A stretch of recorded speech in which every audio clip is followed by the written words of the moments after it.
NBC Sports presents the 1983 League Championship Series. The pregame show is brought to you by Miller High Life, the best beer for the best time of the day. Welcome to Miller Time.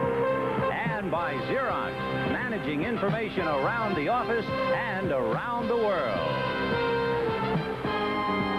This is Los Angeles on a cloudy, hazy day, a 5:20 p.m. local time, so a late arriving crowd to Walter O'Malley's dream that came to fruition in 1962, Dodger Stadium, a stadium that filled 3.5 million people this past year to see the Dodgers win the National League Western Division crown as they battled the National League.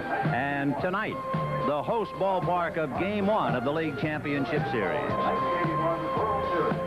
Hi, everybody. I'm Vin Scully. Along with Joe Garagiola, there's something in the air, but there usually is in Los Angeles. And meanwhile, there's a big one coming on, a team of contrasts. It is. We'll find out with the Phillies if it's experience that pays off, or with the Dodgers if it's that youth and the transition team. I think, Vin, if it was a television show, we'd call it the Late Late Show against Sesame Street, maybe. That's what it amounts to. Let's get into some particulars, because everyone seems to agree that pitching will be the paramount important thing in the entire place.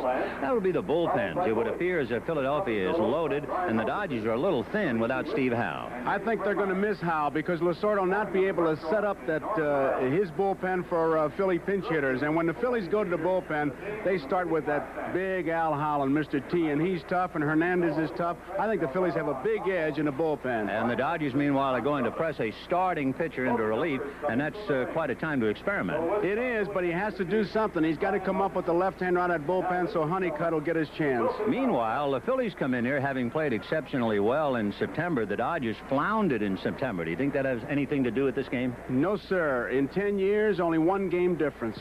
Well, we'll be back with Len Berman and with Tom Seaver right after this.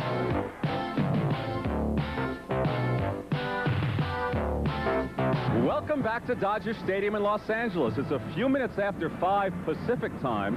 So, Tom Seaver, will that cause some problems for some of the hitters here in the twilight? Well, Len, you know, the hitters around this league do not like to hit in this ballpark in the afternoon. They have a lot of trouble picking up the ball, depth perception. It's a good hitter's ballpark.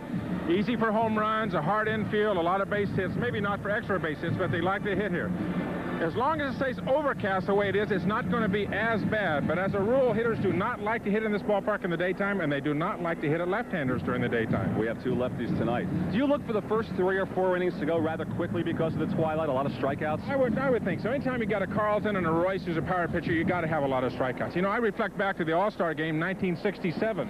It was in Anaheim, California. Started about this time. It was a game that went 15 innings, but in that 15 innings, there were 30 strikeouts. All right. Let's take a look now at the key hitters, Tom, in both of these lineups.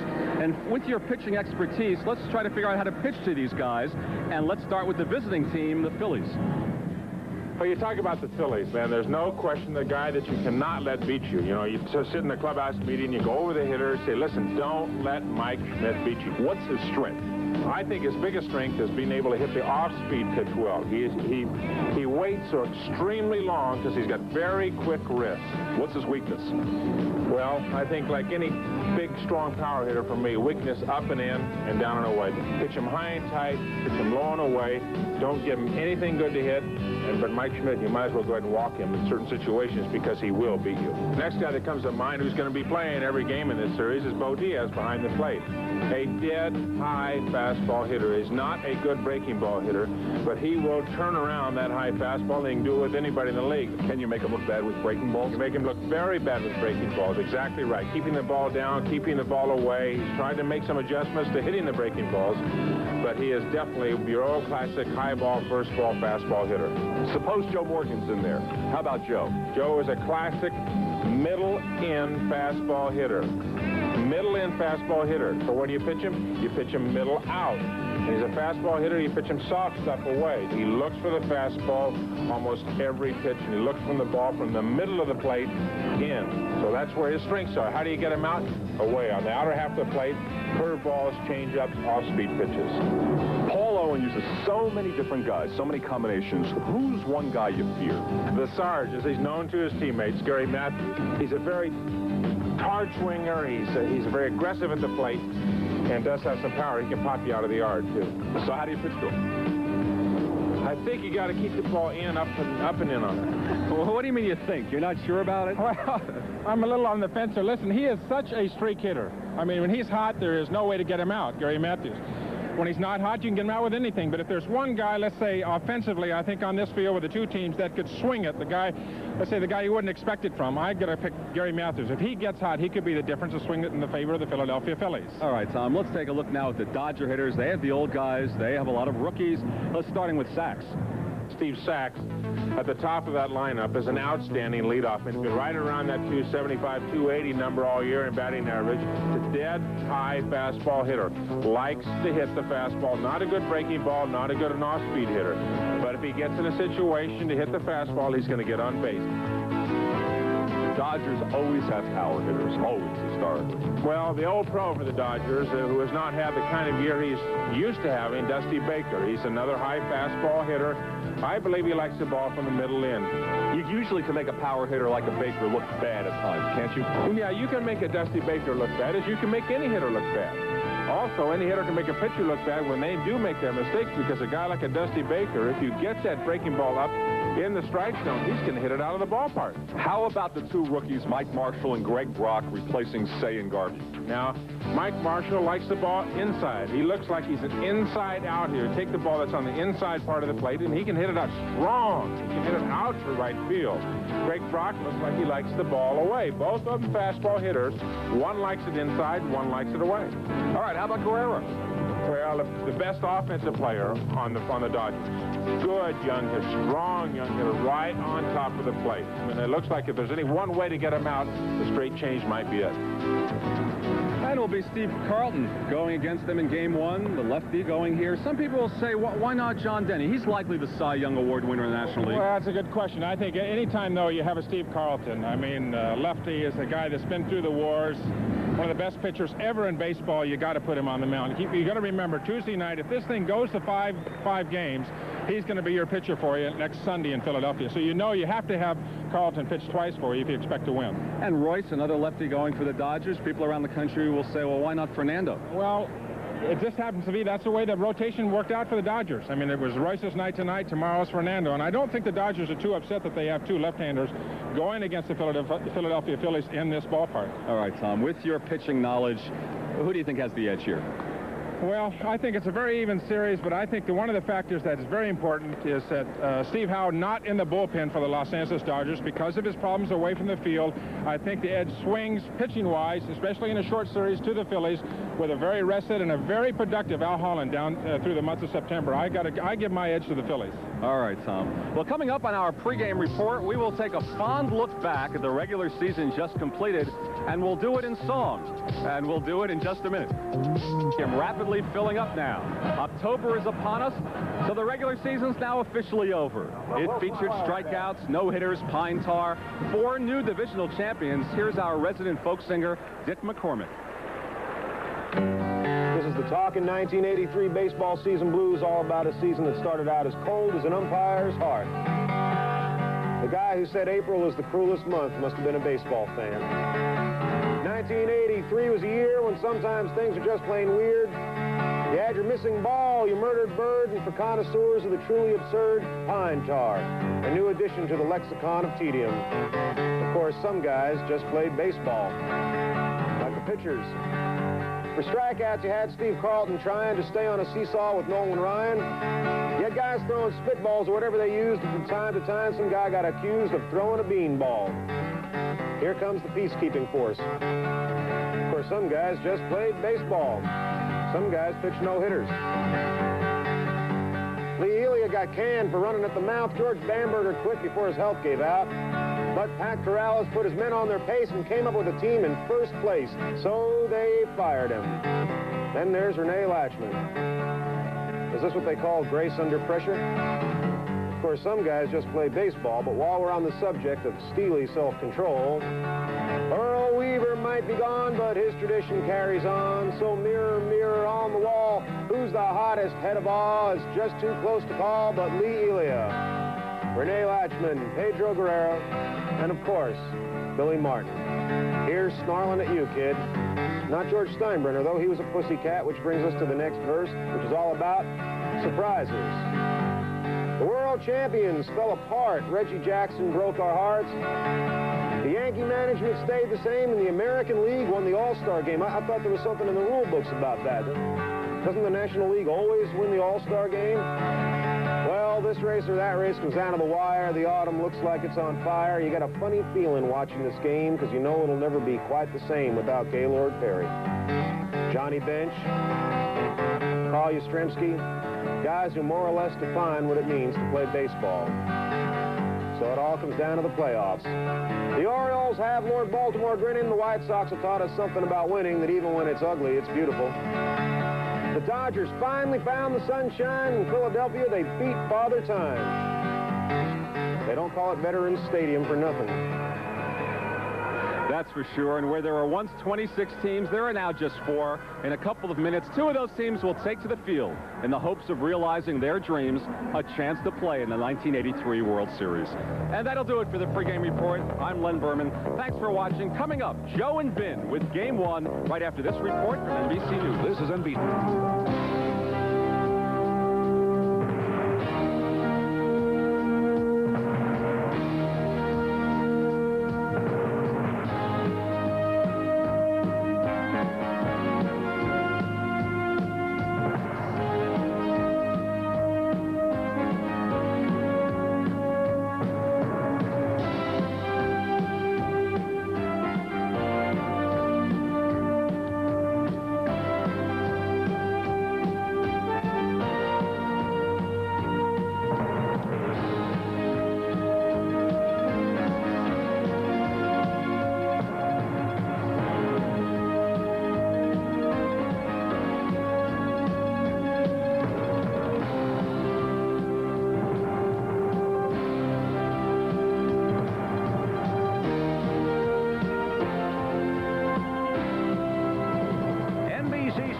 Presents the 1983 League Championship Series.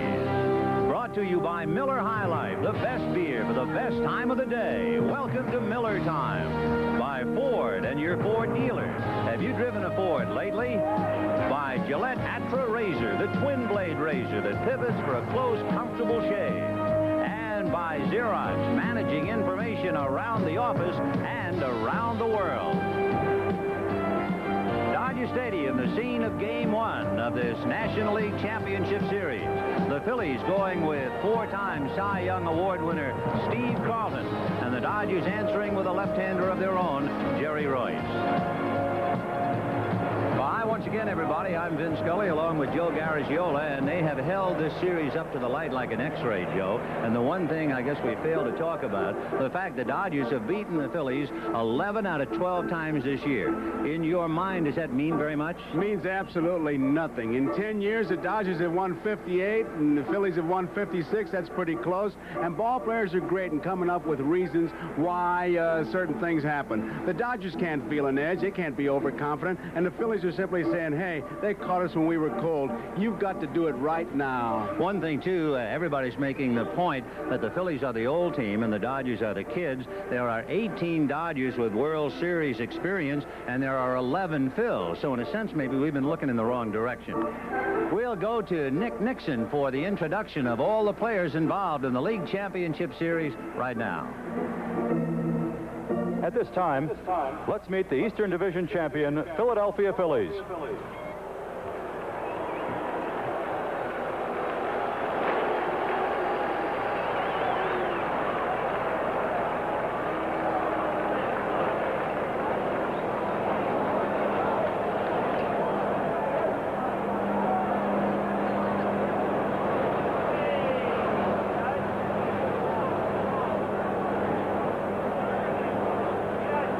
Coaches, Darren Johnson, Dave Bristol, Bobby Wine, Mike Ryan, trainers Jeff Cooper, Mark Anderson, and Gus Heffling, outfielder Von Hayes, Infielder Juan Samuel. Infielder Kiko Garcia. Pitcher Al Holland. Outfielder Greg Gross. Outfielder Joe LaFay. Infielder Tony Perez. Outfielder Bob Dernier. Pitcher John Denny. Pitcher Ron Reed. Pitcher Kevin Gross. Pitcher Larry Anderson. Pitcher Willie Hernandez. Pitcher Charles Hudson. Pitcher Marty Bystrom. Pitcher Larry Christensen. Infielder Len Matuzek. Pitcher Tug McGraw. Bullpen catcher Darren Dalton. Batting practice pitcher Hank King. Coaches Claude Osteen and catcher Ozzie Virgil are in the Phillies bullpen.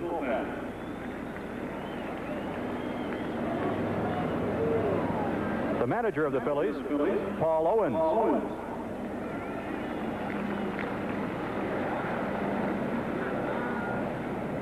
And tonight's starting lineup for the Phillies. Leading off, number 8, second baseman, Joe Morgan. Batting second, number 14, first baseman, Pete Rose.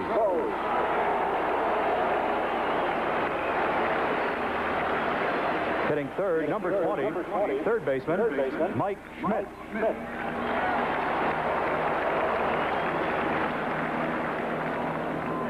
Batting fourth, number 28, right fielder, Sixto Lezcano.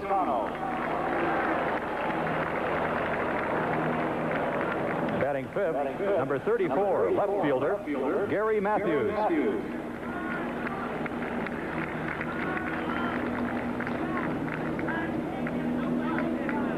Batting sixth, number 31, the center fielder, Gary Maddox.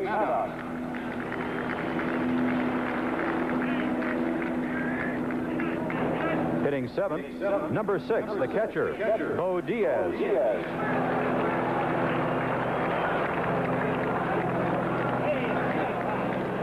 Batting eighth, number 11, the shortstop, Ivan De Jesus.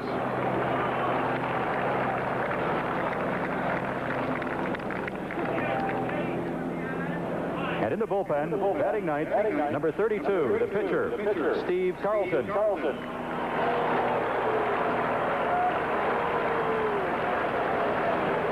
Now let's meet your Western Division champion, Los Angeles Dodgers.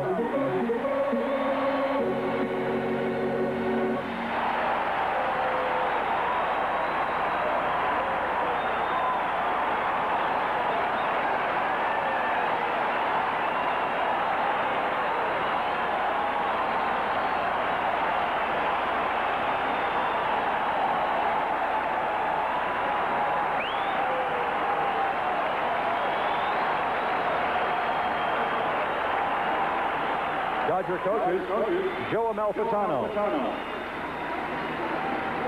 Manny Mota, Monty Basgall, trainer Bill Bueller, assistant trainer Paul Padilla, therapist Pat Screener, infielder Greg Brock, infielder Dave Anderson. Outfielder Rick Monday. Infielder Rafael Landeskog. Outfielder Candy Maldonado. Pitcher Alejandro Pena. Pitcher Joe Beckwith. Catcher Jack Pimple. Pitcher Fernando Valenzuela.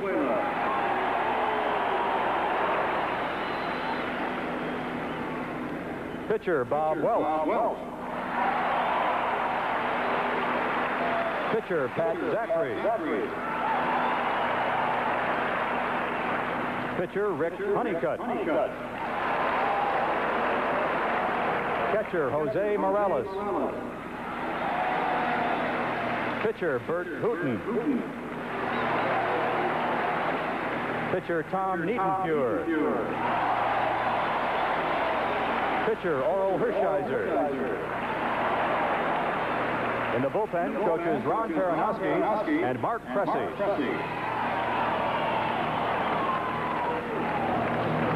The manager of the Dodgers, Tommy Lasorda.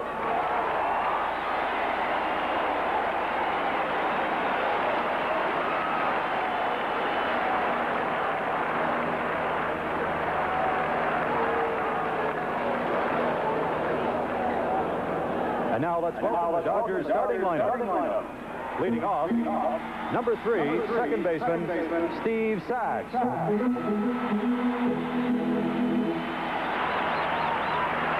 Batting second, number 18, shortstop, Bill Russell. Hitting third, number 12, left fielder, Dusty Baker.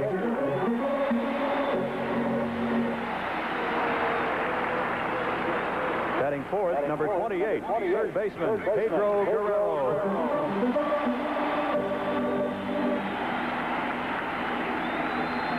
Batting fifth, number 5, first baseman, Mike Marshall.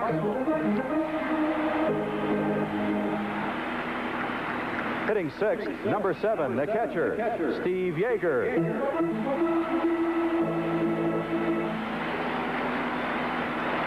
Hitting seventh, number 44, the center fielder, Ken Landro.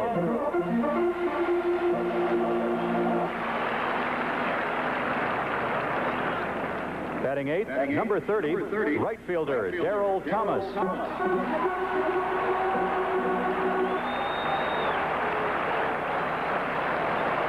And in the bullpen, batting ninth, number 41, pitcher Jerry Royce.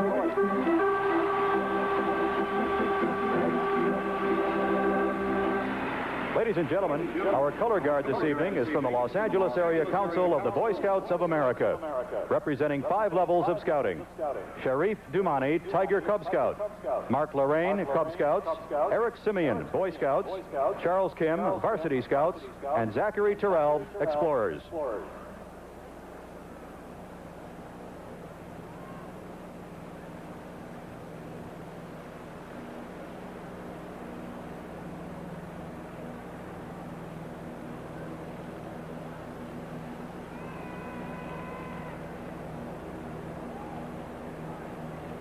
Please rise and join Nell Carter, star of NBC's Gimme a Break, in the singing of our national anthem.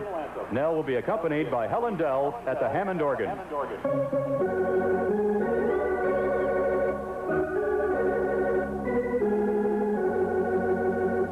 Oh, say, can you see by the dawn's early light what so proudly we held at the twilight's last gleaming, whose broad stripes and bright stars through the perilous fight? Oh, the ramparts we watched were so gallantly streaming, and the rockets' red glare, the bombs bursting in air, gave proof through the night that our flag was still there. Oh, say does that star-spangled banner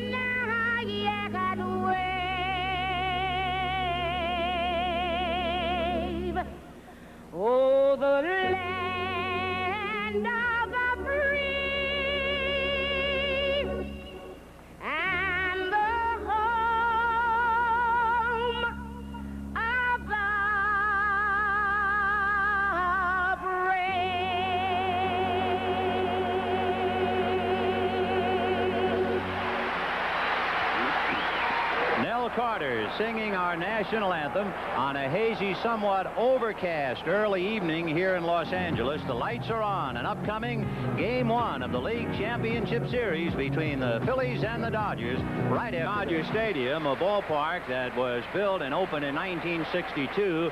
We are turning back the clock because the Dodgers have established an alumni group, and they are introducing people to the crowd who have made such an imprint into Dodger history.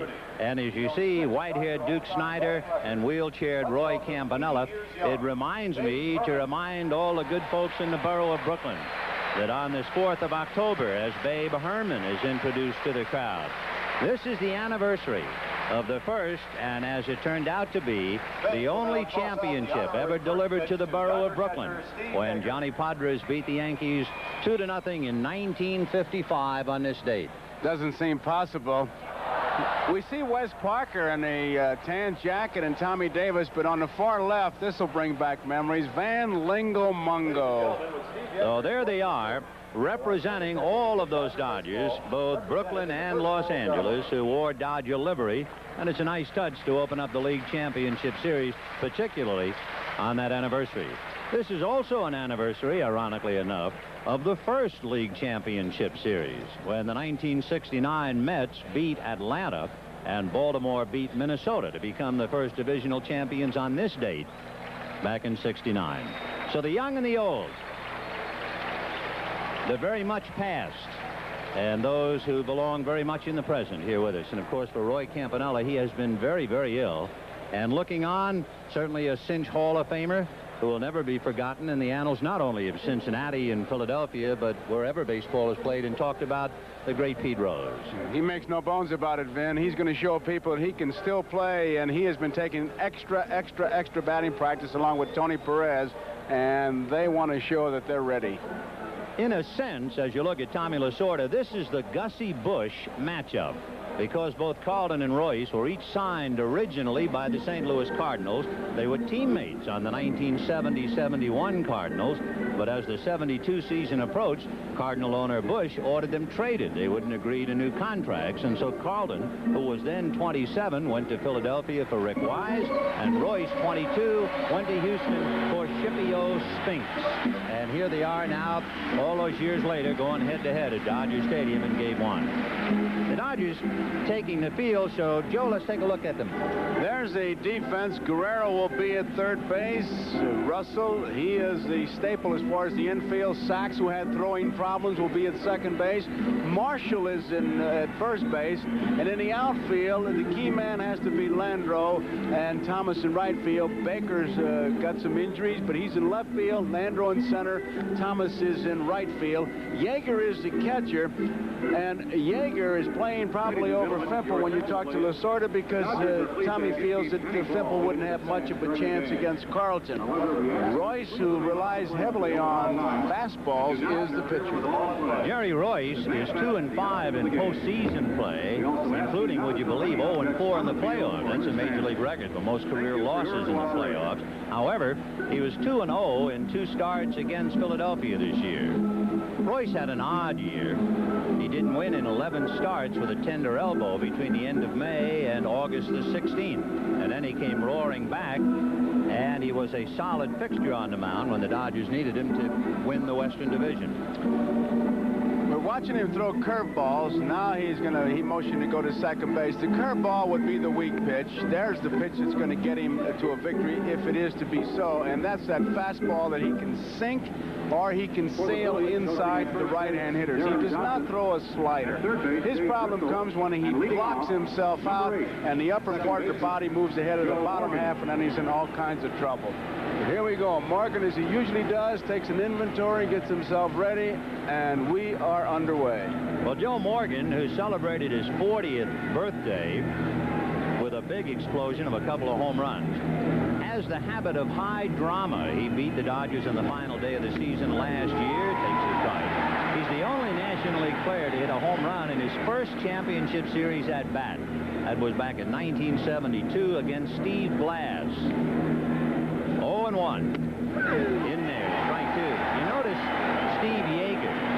The next time you will see that Yeager is catching with one knee on the ground. He'll get it down in a moment. That's because he feels he can block that running fastball better. 0-2 the count to Joe Morgan. And there's the knee. 1-2. In a sense, Joe, Morgan violates most left-hand hitters. It's a generalization that left-hand hitters like the ball down and right-hand hitters like them up. He's a high fastball hitter. The 1-2 pitch, breaking ball hit slowly. Marshall had hesitated, picks it up, and tags him going by. That was a good play by the youngster because it looked like Morgan was going to get by him, but he knew he wouldn't get him if he'd give it to Royce.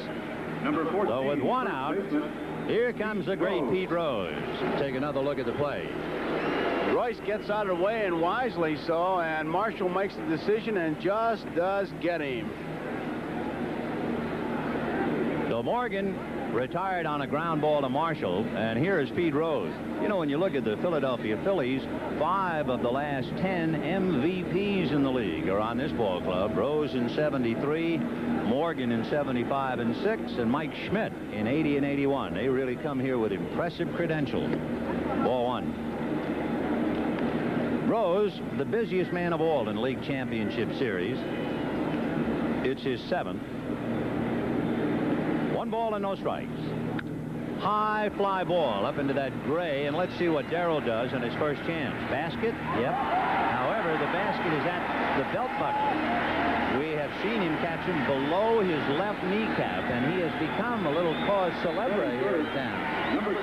He'll be a cause célèbre if he drops it. Now, this is not a Willie Mays type, although it's about where Willie caught, a little bit lower, but as Vin pointed out, he catches them below the knees, and he did it to Valenzuela with the bases loaded, and he about had a revolution on his hands. Yeah, Fernando summed it up. Muy malo, very bad, but it didn't bother Darrell. Well, here is Mike Schmidt, who has hit 9 home runs against Royce, going head-to-head. A strike, 0-1. You might notice that Mike Schmidt has moved up in the batter's box. He used to be deep in that batter's box because he wanted to stride more towards the pitch.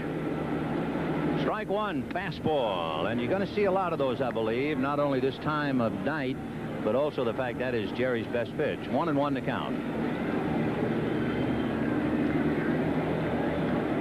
Mike Schmidt averaged about 37 home runs a year the last 10 years. And he hits a high fly ball into deep center. Back goes Landreau on the track at the wall. Times the leap and can't get it. Home run for Mike Schmidt. That's the 10th home run he's hit against Jerry Royce. And the Phillies have a 1-0 lead. Make no bones about it. He is the franchise, the big man, and you can try to pitch around him and don't let him beat you, but he'll widen the strike zone and do exactly what he did, and there was nothing cheap about that one. Center field, and look at that Phillies bench. They're out in front. Interestingly enough, that's the first home run he's hit in League Championship Series play. Of course, in the big doubleheader against Montreal that really set Philadelphia on the track, that was a sweep. He homered in each of those games, no doubt about it. He's the powerhouse. Here's a surprise in the sense it wasn't too long ago he was playing for San Diego, Sixto Lezcano. And when you look at the Phillies lineup, you say, how come he's hitting cleanup? Well, it's easy. The Phillies scored 14 runs against the Dodgers all year. Lezcano, while playing with San Diego, had 2 home runs and 11 runs batted in. And he promptly bangs one, short hop by Sachs, and the out recorded at first. However, the Phillies are on the scoreboard on the home run by Mike Schmidt, a towering fly ball over the center field fence. And at the end of half an inning, Philadelphia won, and the Dodgers coming up. It was on a misty evening at about 5:45 local time. Mike Schmidt hit his 10th home run lifetime against Royce. He has more home runs against Royce than any other pitcher in the National League. And now Steve Carlton has a strange feeling. Thanks to Mike Schmidt, Carlton has a run to lean on.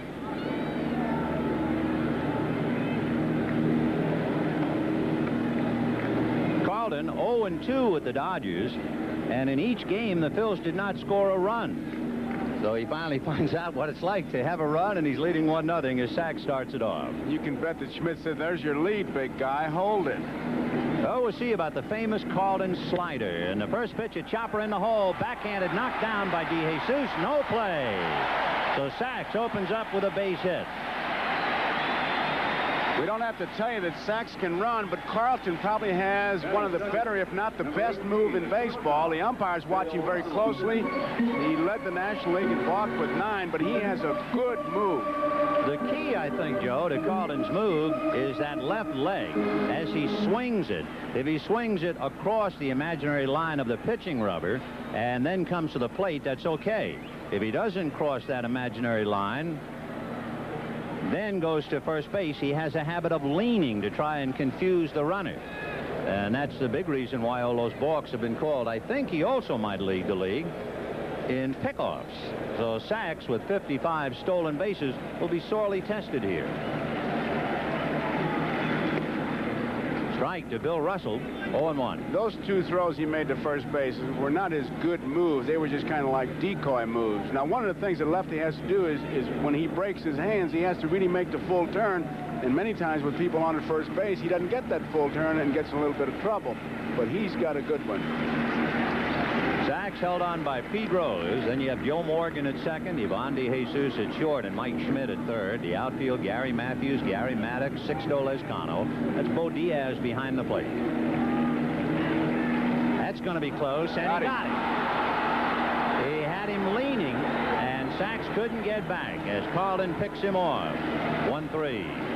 He was like a symphony orchestra conductor. He just choreographed it. Now, look at that move. He looked a little bit towards the plate, and that caught Sachs leaning, and forget about it. He picked his pocket, and he had him out a mile. I tell you, that was awfully close to a balk.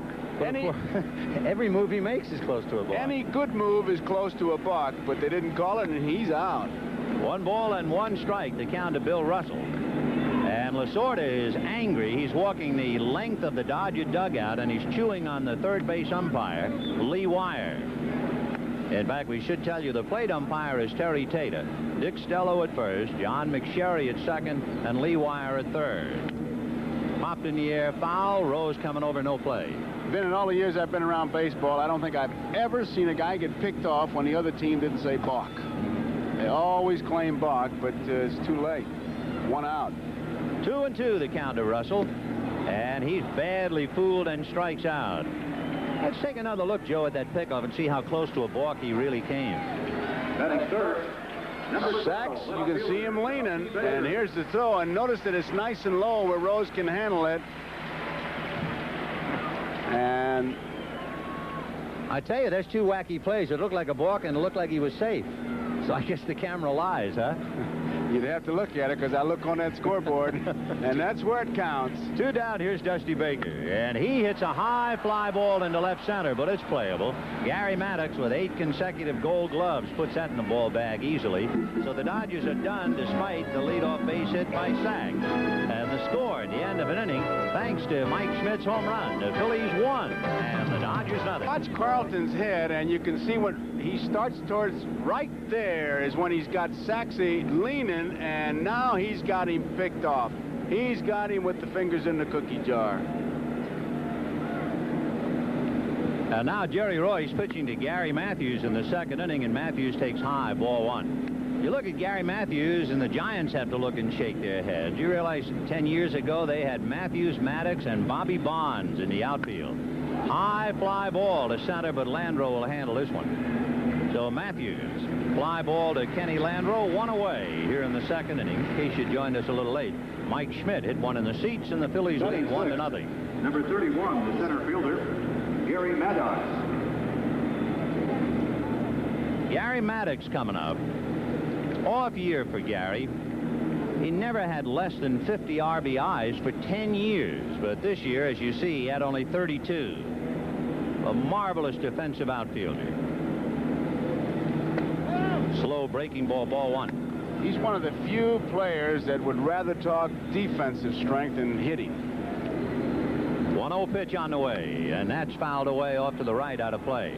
For Gary Maddox, he's coming home because he went to San Pedro High School here in San Pedro. He lettered in baseball, football, and basketball. Old Daddy Longlegs. And he lifts one to right field. Thomas is there. Now let's see about where the basket is. You see the element of surprise. Somebody may have talked to him, too. Now, we asked Jerry Royce what he has to do to pitch to the Phillies during the workout, and here's what he said. So he has The key for me winning any ball game is keeping the ball down, whether it be in, whether it be out. If I keep the ball down, I'll get a lot of ground balls, pitch my kind of ball game, and that's how I've been winning. Here is Bo Diaz with 2 down in the second inning, 1-0 Philadelphia. That missed ball 1, 1-0. You might see Royce throw this fella a lot of breaking balls. It'll all depend as Yeager gets down on that one knee and takes a fastball for a strike. 1-1. Diaz has some sock. You have to be very careful with him. He likes that high fastball. As we heard Tom Seaver talk about him, he'll see breaking balls, but mostly it'll be that smoke because Jerry is going to pitch his game. You can't worry about a hitter's weakness. You know it, but you use your strength. You worry about a hitter's weakness, you'll be watching this game. 1-2 the count. Off speed, hit off the end of the bat. A one-hopper to Russell, and he goes across to Marshall. So the Phillies are gone in order 1, 2, 3. At the end of an inning and a half, Philadelphia, 1 run, 1 hit. The home run by Mike Schmidt. The Dodgers no runs, 1 hit. An infield single by Steve Sachs. Overhead, the Goodyear blimp Columbia from Los Angeles, seeing Pedro Guerrero take ball 1. Guerrero, the muscle man for the Dodgers. He has led in all offensive categories. A strike and the count 1-1. You may note that Steve Carlton likes to work in a hurry. Nothing will distract him. He's got great concentration. Here he comes again. The 1-1 off-speed pitch is swung on and missed. Pedro out in front. The Dodgers have made a lot of good trades, but the Guerrero trade might be their best. They purchased him from the Cleveland Indians in 1974 and sold pitcher Bruce Ellingson as part of that deal. Of course, Guerrero is the heart and soul of the attack. He is somewhat the Dodgers' answer to Mike Schmidt. Talk about a Cleveland deal. You think on the other side that the Phillies got John Denny from Cleveland. Tough deals. And how about the Cardinals with Royce and Carlton? 1-2 the count. You know, last year Carlton was the only 20-game winner in baseball. In fact, it was the first year other than a strike year in which only one pitcher in the majors won 20. 2-2. Line drive foul down the left field line. And just to conclude the thought, this year John Denny led the league with 19, so it marked the first full year since 1931 that there wasn't a 20-game winner in the National League. Carlton, you notice on that last shot, kind of shaking off his sign, he knows exactly what he wants to do. He likes to pitch in and out. It's more important for him to go in and out than up and down. 2-2 pitch on the way. There's the breaking ball down and in, ball 3. I thought Tim McCarver had a great description. He said he doesn't pitch to a hitter, he pitches through a hitter, and with him it's just an elevated game of pitch and catch. Well, a full count pitch to Guerrero, fastball, hammered to left field, coming over is Matthews to make the running catch. So Guerrero rides the fastball hard, but at the left fielder, Gary Matthews. Gary made a good jump on that ball, or it's up there. They've got good speed in the outfield in Matthews and Maddox and Lascano, and he did make a good play, and he just cradled it once it hit the glove. It was a sinking line drive. You heard a lot of people talking about how tough it is to hit at this time of day, although actually it is so dark and ominous looking that it's almost like the early inning of a 7 o'clock night game locally. Here is Mike Marshall. Breaking ball hit up the middle, and right there is Joe Morgan to get him. So 2 down. Just to finish the thought, it might present a little bit of a problem for the outfielders in looking in at this wedding cake stadium to pick up that baseball. It looked like Matthews might have caught that ball, the one off Guerrero's bat, with his wrists. And here is Steve Yeager. Yeager getting the start against Carlton over Jack Thimple, the rookie catcher. Yeager was hit on the wrist by Fred Brining and was on the DL, and he's had an awful time with the bat, and he'd be the first to admit it. In fact, since August the 23rd, he's hit 128. He's had so many injuries, he said if I was a car, I'd be recalled. Off speed, and he lips it into left center field, but Gary Maddox is there. So an easy inning as Steve Carlton sets him down in order 1, 2, 3. So it is 1-0 Philadelphia at the end of 2, and we'll be back after these messages from your local station. We're going to the 3rd inning before a full house at Dodger Stadium, and it'll be Ivan DeJesus, then Steve Carlton and Joe Morgan. DeJesus raised in the Dodger organization. Takes a hook low. They signed him in 1974 and was involved in the Bill Buckner-Rick Monday deal before the 77 season. He's pretty much of an Iron Man. He only missed 4 games all year.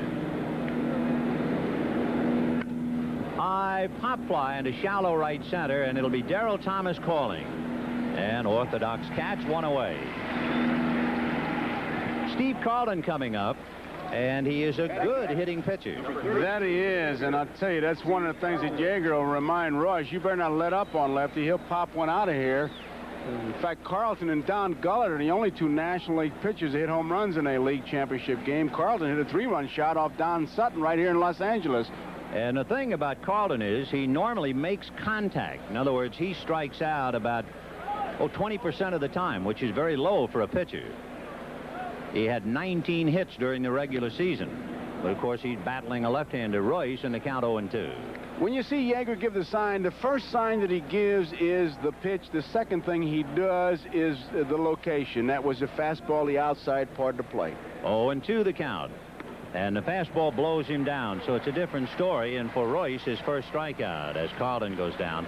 Another reason I think why Yeager is the catcher tonight, Royce is the most difficult Dodger pitcher to catch. In fact, young Jack Fimple, all of his past balls were while catching Royce's fastball. It sails and sinks and dips and darts, and Yeager has handled him enough. That's one reason why Yeager is catching on one knee with the bases empty, because of that movement.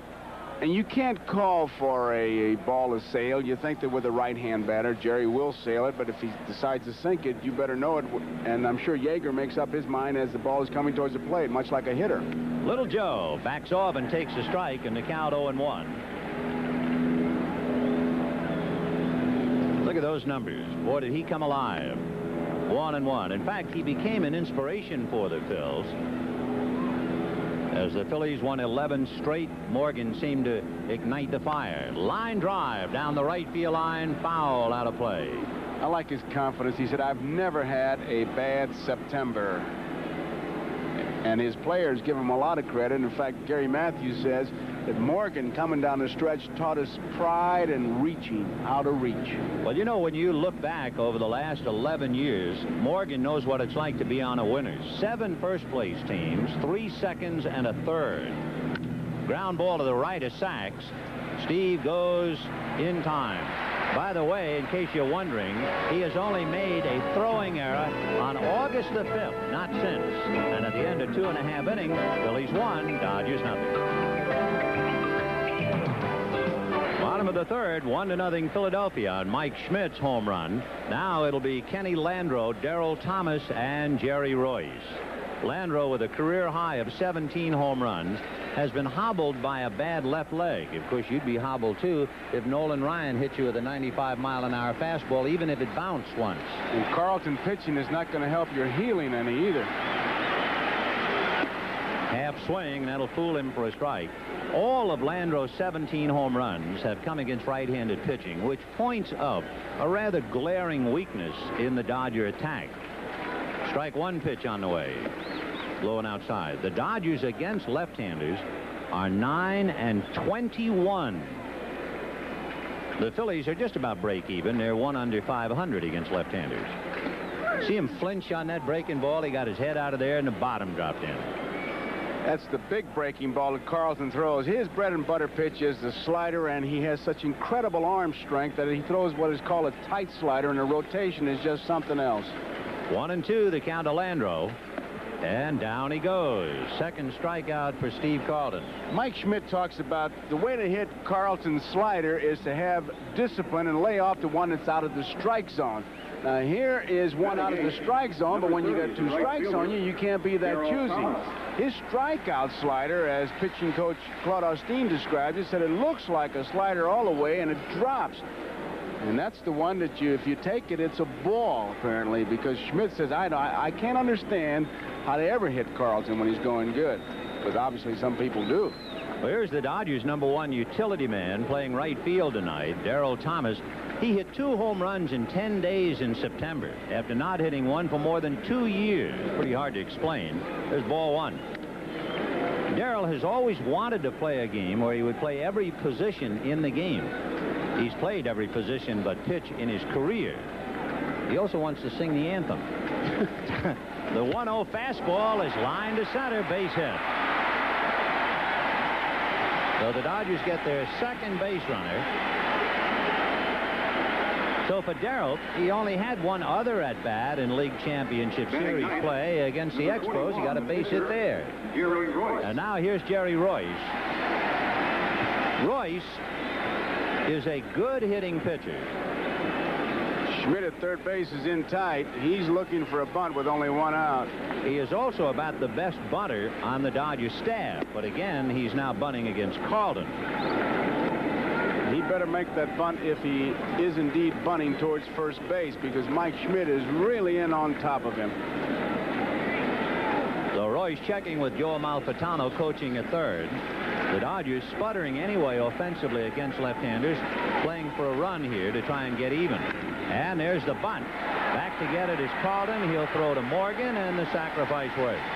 So Royce gets it down. The tying run, Darrell Thomas at second base, and with 2 outs, it'll bring up Steve Sachs.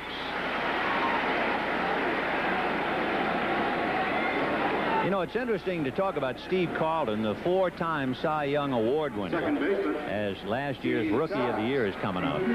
But you know, Carlton is the only Cy Young Award winner to win with a last-place team. And ironically, that was the first time Paul Owens came out from behind a bench. In 1972, Owens took over for Frank Lucchese. The Phillies only won 59 games that year. And Carlton, why, he won 27 of them. So that's how good he is. And there's Paul Owens, known in Philadelphia as the Pope, named that by Dick Allen during the reign of Pope Paul VI. Strike. 0-1. Sachs, one of the few Dodgers to play exceptionally well in September. He hit in 15 of his last 18. In fact, almost hit 400 during that stretch. 1-0 Philadelphia on Mike Schmidt's home run. Ground ball back at third, but that's where Schmidt is. And the long throw and the tag by Rose. No runs, 1 hit, and a fine play at both ends from Mike Schmidt and Pete Rose. So here at Dodger Stadium, we have 3 innings in the books in Game 1 of the League Championship Series. The Phillies won. Experience really pays off as Mike Schmidt comes up. Looks like he might want to tag Thomas, and he says, what for? So he makes the throw. Rose comes off the bag, but he knows what he has to do, and the veterans make an easy play. And Rose at the plate now, and he takes the first pitch low, ball 1, 1-0. The Philadelphia Phillies with Morgan, Rose, and Schmidt top of the heap. Big chopper down to shortstop. Russell backhands, flips across in time. You have to remember, every time Russell throws to first, it's kind of an adventure. He had his index finger on his throwing hand mashed. He had an operation, and it's really a crooked right index finger, which he hooks around the ball. And he'll throw sinkers and sliders, and he always gives the first baseman fits on those throws. Royce hasn't made many pitches. We're in the 4th inning. He's only made 30 pitches.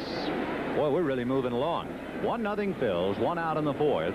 And here's the guy who accounted for the run, Mike Schmidt. 1-0. Mike now with 10 home runs against Jerry Royce. What a student of hitting. When you talk to him, I really enjoy talking and listening to him when he talks hitting. Well, too. He talks about, I have the Charlie Lau approach, the Hank Aaron top hand theory, and he'd love to have the Pete Rose intensity. And he talks about striding towards the plate rather than the pitch so he doesn't pull the ball foul and use the whole field. Fastball is low, ball 3. We mentioned during the All-Star game, remember, that he would shock you if you ever saw him bat left-handed. You would think Mike Schmidt is a natural left-hand batter the way he swings it in batting practice. He's a tremendous athlete. 3-0. He could be ripping. And very high. So with 1 out, Royce walks his first man.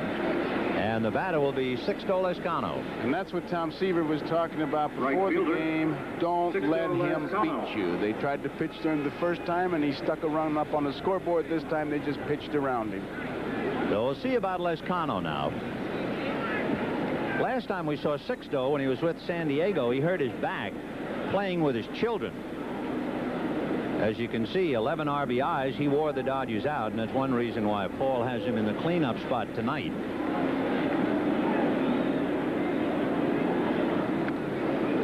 tougher of a breaking ball. It stayed up. Ball 1, 1-0. When you talk about a hitch in the swing, watch Lascano. Now, he has a hitch, but if you're a good hitter, that hitch is not bad. They call that a triggering mechanism. If you're not a good hitter, they say you got to get rid of that hitch. Here's the 1-0 pitch on the way. Line drive into left field for a base hit. Schmidt will go to second and hold, and the Phillies are in business with runners at first and second, 1 out in the 4th, and Gary Matthews coming up. The Royce facing his first real challenge of the night. And as the boys call him, Sarge. There's Tug McGraw. Remember the magnificent year he had in 1980. He was not eligible for the League Championship Series, but he's in uniform along with Larry Christensen. They're here to just enjoy the games. Tug has the greatest description of a relief pitcher I have ever heard. In a minute, I'm going to tell you. It's my favorite. Okay. Here's Gary Matthews, 2 on, 1 out. And he hits a line drive at Sachs. Underhands to Russell, not in time. It's a close play, but John McSherry, the second base umpire, was there, and there's no argument. Let's take a look at it again. Ball was well hit right on the button. Sachs is there. Underhands it. Couldn't get too much on it. He's back. Now Gary Maddox coming up. We'll take another look. So Schmidt at second, Lascano at first. 2 out in the 4th, 1-0 Philadelphia. And a busted bat ground ball up along first to Marshall, and he tags the sliding Maddox for the out. That's the second tag play Marshall has had to make. He made one on Morgan at the start of the game. No runs, 1 hit, 2 left. And at the end of 3.5 innings in the first game of the National League Championship Series, the Philadelphia Phillies won, and the Dodgers 1-0 Philadelphia. Russell, Baker, and Guerrero against Steve Carlton in a big rainbow over for a strike, 0-1. Russell struck out in the first inning, 0 for 1.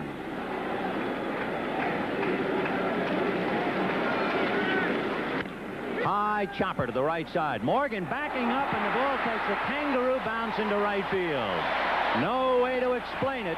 He kept backing up, looking for the hop, and then he got the hop he couldn't handle. Base hit.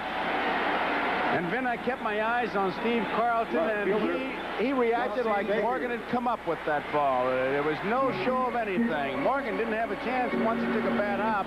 And how many times you see pitchers almost throw their hands up and say, brother, I don't have any luck at all. But with this guy, the thorough professional that he is, he just said, well, that's part of the game. Give me the ball and let's go to work.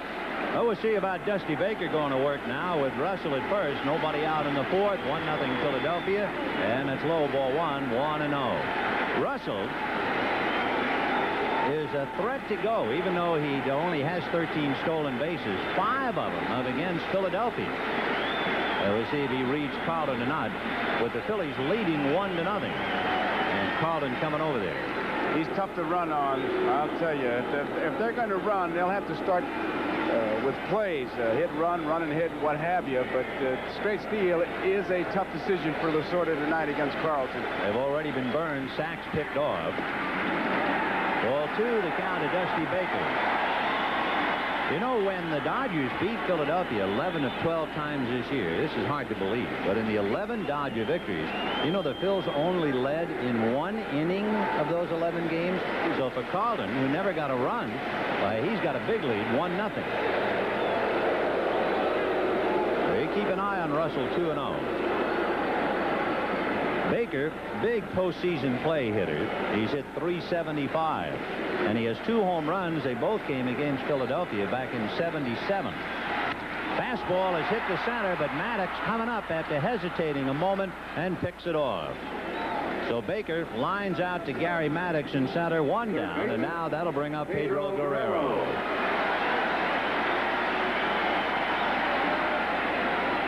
Guerrero, 2 years in a row, has hit 32 home runs, just 1 shy of Steve Garvey's L.A. club record of 33. So he's going to be in the Dodger history books, it figures, for years to come. Guerrero just to show you that 16 of his first 22 home runs either tied the score or put the Dodgers ahead. Chased that running fastball. Boy, did that thing move. It really did. And as you watch Carlton work, young pitchers especially, he helps himself. He knows exactly where he wants to throw that ball. It's in and out. That's his style. In, out, rarely up. Russell at first, held on by Rose. 1 out in the 4th. 1-0 Philadelphia. Check swing foul on another one of those fastballs. And the count 0-2. Guerrero got a fastball in the 2nd inning and lined out to Gary Matthews. We're looking at 2 very successful teams and 2 very successful organizations. The Phillies have been first 5 times in the last 8 years. Fouled away, and the Dodgers have won 5 divisional titles since '74. When you talk about Guerrero, the scouts say that he likes the fastball from the middle of the plate inside. He's a tough out, very aggressive. That's the kind of instructions you get when you're 60 feet 6 inches away, and then it's up to you to get it done. Strike 2 pitch to Guerrero, and a slider got him on the inside corner, and Guerrero can't believe it. He looks at home plate as if it had moved on him. Mutters something to Terry Tata and walks away. Here's the pitch. You take a look. Keep in mind now, he's been pitching him away. Tell you, 2 strikes. You don't take pitches like that, or you do what Guerrero does. You walk back to the bench. So he ran that slider on the corner. Guerrero becomes Carlton's 3rd strikeout. And here is Mike Marshall. Marshall, of course, started off on a rather ominous note in his big league career in a game that we did early in the year against Montreal. And yet he recovered nicely and wound up having a big season. Fastball missed. We look at the defense, and they're playing him just a shade to pull. He has good power in right center field. I mean, the opposite field. He's a low fastball hitter. There you see the defense. He's got some room out there. Here's the 1-0 pitch to him. Curveball pulled on the ground down to Mike Schmidt, and he goes to Morgan for the 4th. So the Dodgers leave Russell, who opened up the inning with a base hit. And at the end of 4, 1-0 in favor of Philadelphia. We'll be back after these messages from your local station. Well, Joe, in all the pregame analysis, one thing is certainly standing up thus far through 4 innings, and that is that runs should be at a premium. It'll be a low-scoring game the way these guys are going, and they're pitching like they're double parked. They're ready to go already. I heard that before. You said it. Oh. Ball 1. Leading off is Bo Diaz, followed by Ivan De Jesus, and then Steve Carlton. Diaz grounded to short in the 2nd inning, 0-for-1. It's a high pop fly, back of first into shallow right, and here's Darrell. And let's see. Oh, after 1 basket catch now, it's 3 consecutive orthodox catches. It's a simple reason, too. You got to bet me, and it was sort of said, hey, you catch the ball right, or you're not going to catch any at all. I have no way of knowing it, but I guarantee you that that's what he said. You know what he did? He brought a little statuette into the clubhouse of a basket with a ball, and it was inscribed, "From the great basket catcher to Tommy Lasorda, who became a basket case." And Darrell Thomas presented it to him at the end of the year. Here's Ivan De Jesus, a strike. He's a remarkable athlete when you realize he has never missed a game because of injury in over 8 years. Well, he's also very lucky. Luck and strength. And he hits one foul off to the right out of play, 0-2. It was interesting when we were in Philadelphia, Vin, that when we asked Paul Owens, the manager, who his most valuable player this year was, it was De Jesus. The day in, day out man. Here's Paul along with Bobby Wine. Oh, could he pick it as a shortstop? 1-2 the count to Ivan De Jesus.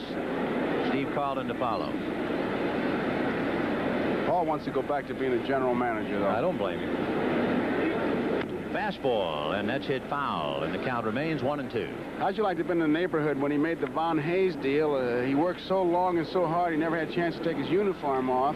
So he thought, well, it's so late, I'll just go home with the uniform. And his wife asked him to take the trash out, and there he was, 2 o'clock in the morning, taking the trash out. A car comes, he had to hide in the bushes, and they thought he was nuts. I love it. 1-2, fastball, got him swinging. So De Jesus goes down on a Jerry Royce fastball. That would be his 2nd strikeout. Carlton has 3.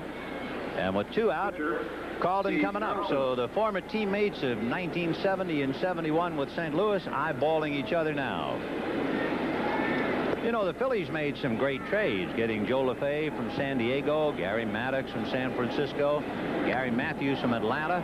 Fly ball to center, Landreau hesitating a little bit. So a lot of reasons why the Phils are here, and they have overridden a great deal of adversity this year, and Philadelphia won, Dodgers nothing, at the end of 4½. Bottom of the 5th inning, Philadelphia leading the Dodgers 1-0 on a first-inning home run by Mike Schmidt. The Dodgers now will have Steve Yeager, Kenny Landreau, and Darrell Thomas against Steve Carlton. Breaking ball up, ball 1. What makes a good pitcher, Vin? Here's the line. Carlton has made 39 pitches, 28 strikes. Royce has made 43 pitches, 27 strikes. We're really moving along. That's outside, 2-0. Game about an hour and 10 minutes old or thereabouts, and we're in the bottom of the 5th inning. So Steve Carlton shaking no to Diaz. Now it comes back 2-0. Fastball fouled away. We talked about Yeager's physical condition. I asked him about it yesterday. Well, physically, if I was a car, I'd be recalled with a $200 rebate. And next time I come back with a 50,000-mile warning. Well, he had to miss games because of 5 different ailments this year. The last of them a bad neck. And, of course, he was out with a broken wrist when Fred Brining hit him. That's fouled away. Because of that, when you look at his stats, you see that Yeager had 15 home runs. But Yeager did not hit a home run after July 22nd. And he has been in misery most of the time ever since. Oddly, hit 15.5 a year. He had 7 over the last 3 years combined. Fastball and a high fly ball to left field. Matthews looking up into that soupy sky. 1 away. So Yeager a fly ball, and the batter will be Kenny Landreau. You remember he chased a breaking ball to strike out in the 3rd inning. For Landreau, a tribute that he is the only left-hand hitter, really, in the lineup against Steve Carlton, discounting Jerry Royce.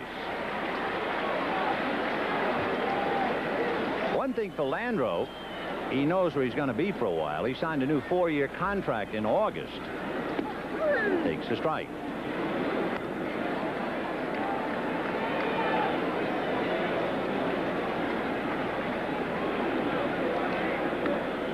One ball and 1 strike. The count to Landreau. 1 out, bottom of the 5th. The Phillies 1 run, 2 hits. The Dodgers no runs, 3 hits.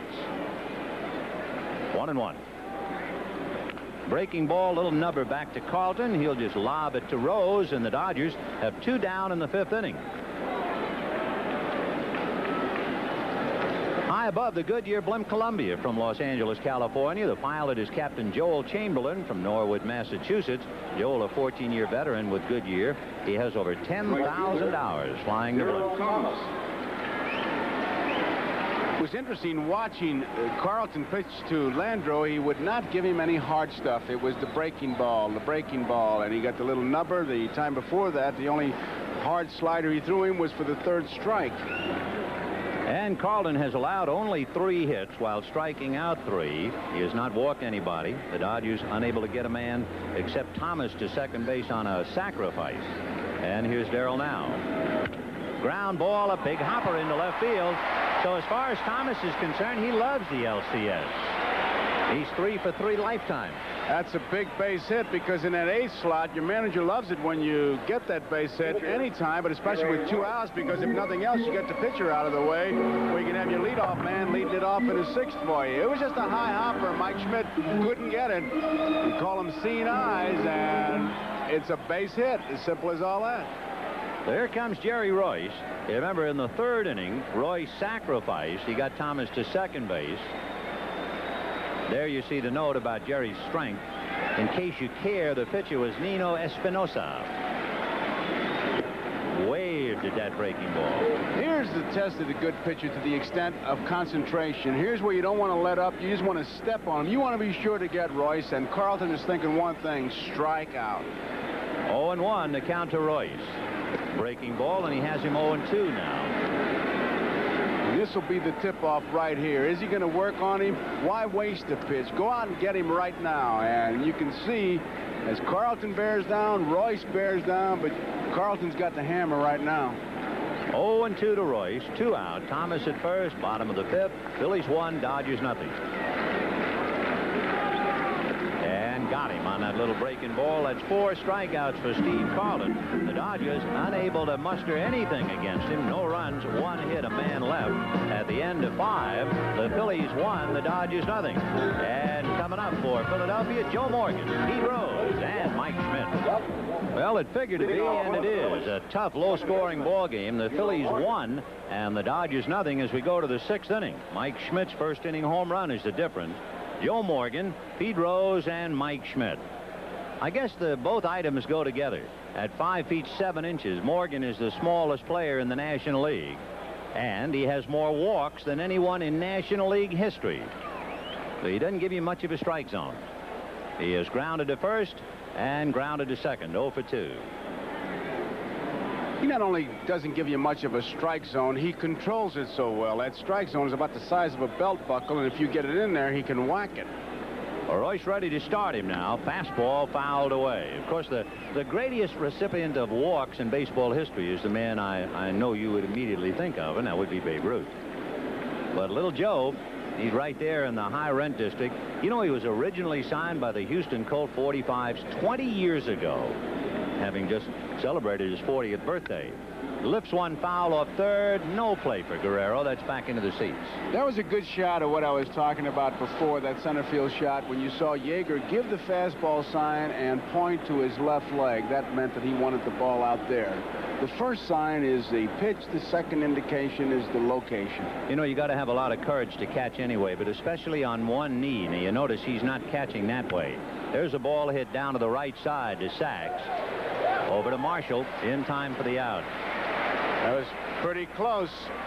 We asked Pete Rose about his playoff performance, and here's what Pete had to say. No, I know I've been a pretty good performer in the playoffs. I've always said that the playoffs are really the only pressure there is in baseball. As a team, you have pressure situations, man on third, less than 2, but the playoffs are a lot of pressure because you may have to clinch your division and use your best pitcher the last game, and he only gets to pitch 1 game. Like this year, we have 3 home games, which is definitely an advantage for the Phillies. And you're playing against people you played against all summer, in front of people you played in front of all summer. So the real playoffs in baseball, World Series is a cup of tea.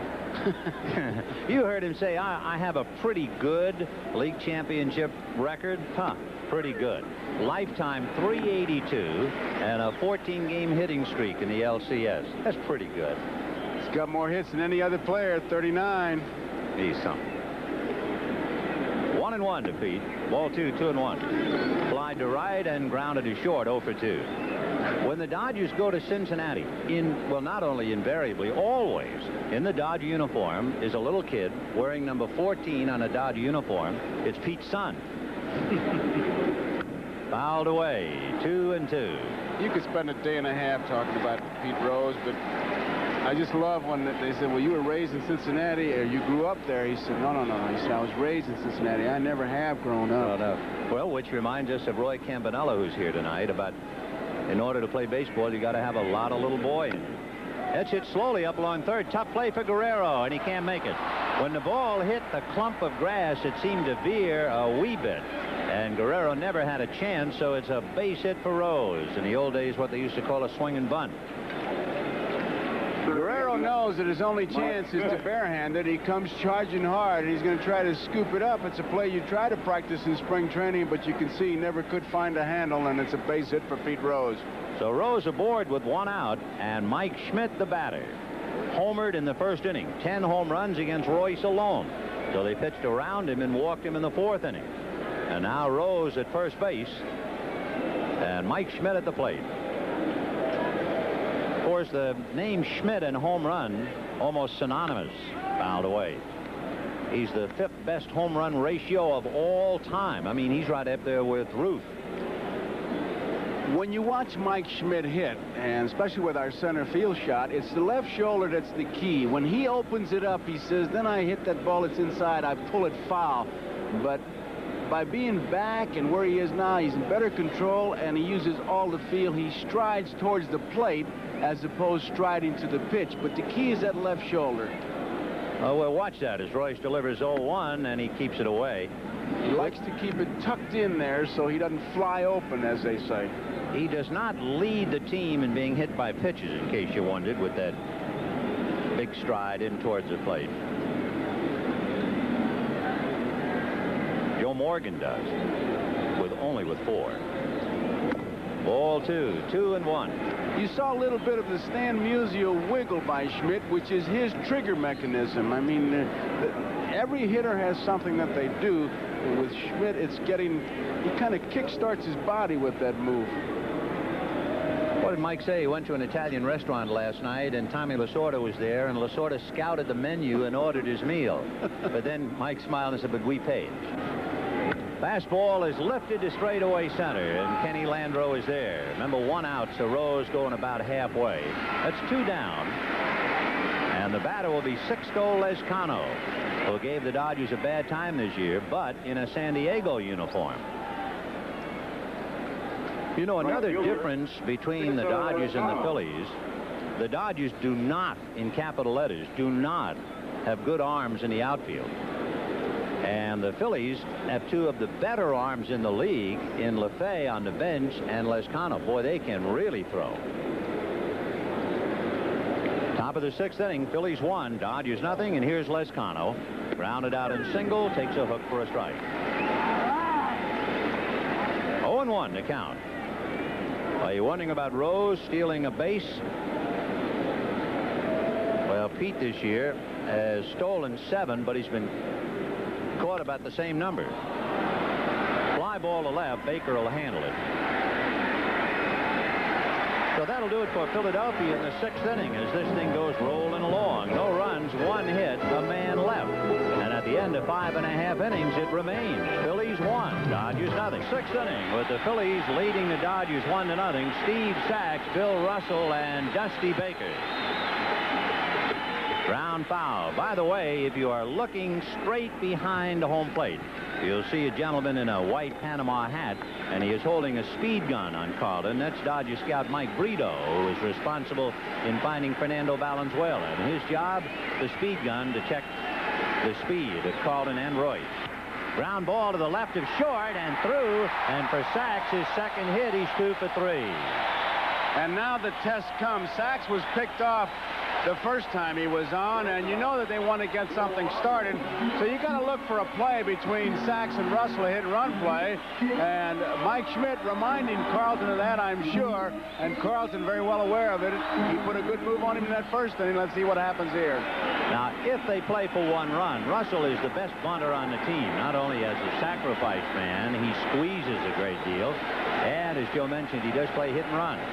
Carlton goes, and the bunt is foul back in the count 0-1. Russell struck out, and then he had a bad hop single. It was only a ground ball that kangarooed over Morgan's head.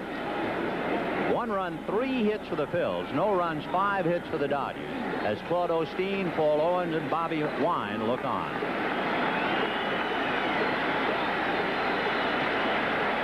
Sachs held on by Rose. He was burned in the 1st inning. And Russell bunts, good bunt. Hesitating by Rose, throws, and staying with it is Morgan. I think Pete expected lefty to handle it. In fact, he threw a pound ball over there is what he did. Here's the bunt by Russell, and he gets that bat out there and deadens that ball. Backs off down the first base line, and watch Pete. He thinks lefty's going to get it. Now he's got a bare hand. He has lobbed it over there. So for the 2nd time tonight, the Dodgers have a runner at 2nd base. Thomas singled and was sacrificed by Royce in the 3rd. It's 1-0 Philadelphia. 1 out, bottom of the 6th, and Dusty Baker, the batter, and Carlton driving Sachs back to the bag. Sachs has a unique way of getting a lead. He kind of goes towards the outfield, and then when the pitcher gets ready, he walks in towards the pitcher to get his lead. Here he comes. In the dirt, and it goes behind Diaz all the way to the backstop. Sachs will hold at 3rd. I tell you, he turned him loose. It looked like he was coming home. Wild pitch.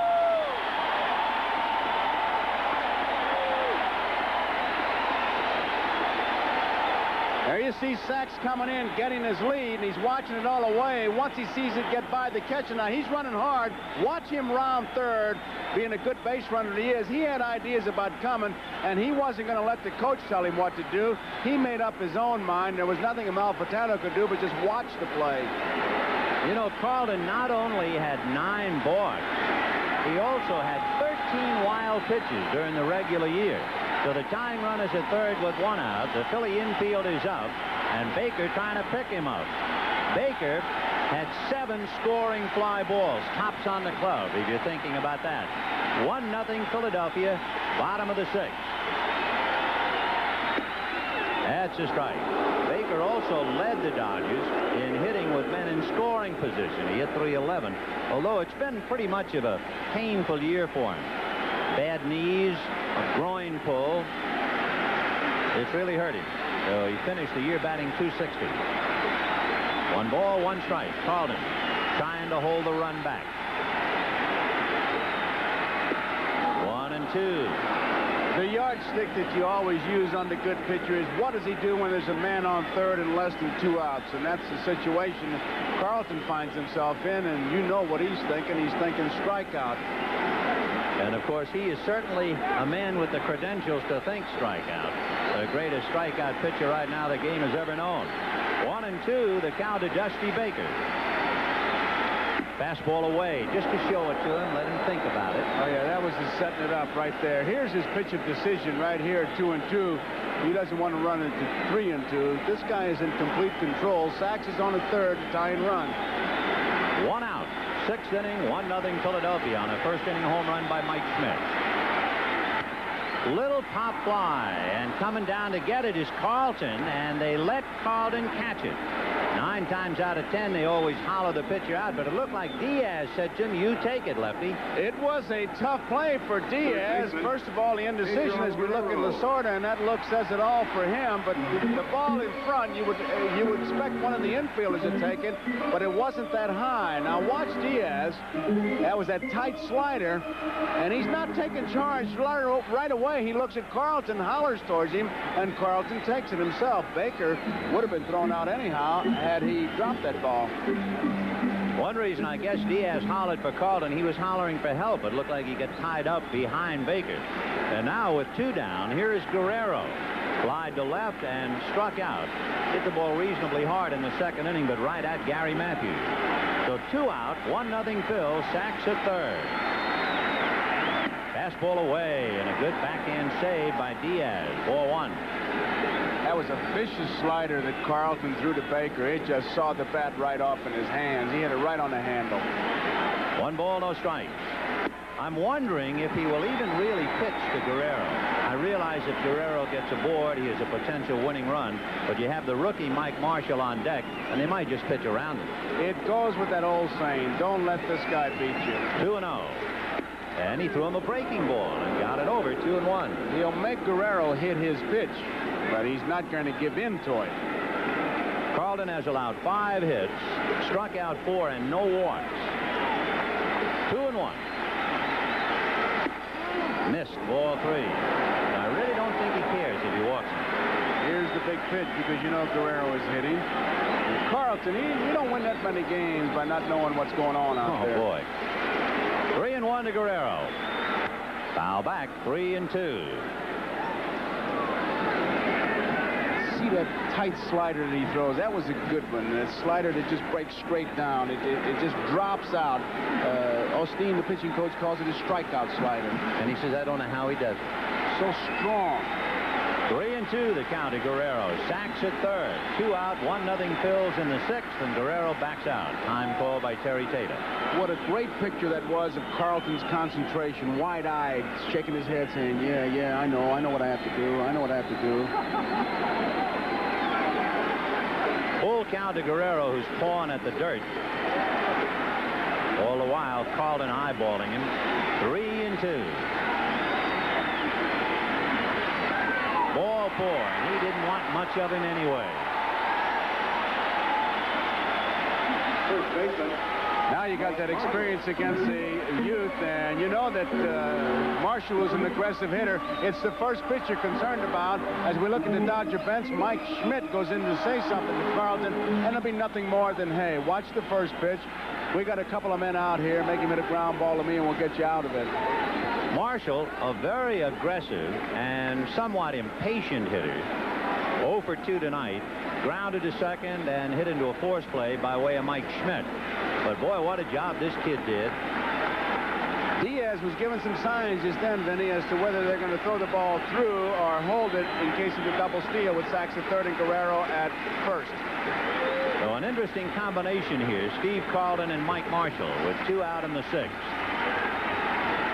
Ground foul outside of third and down the line, 0-1. Marshall, being as aggressive as he is, strikes out a lot. He led the club in that department. It goes along with his youthful approach to the game. And he's up against the great strikeout pitcher, who immediately has the count 0-1.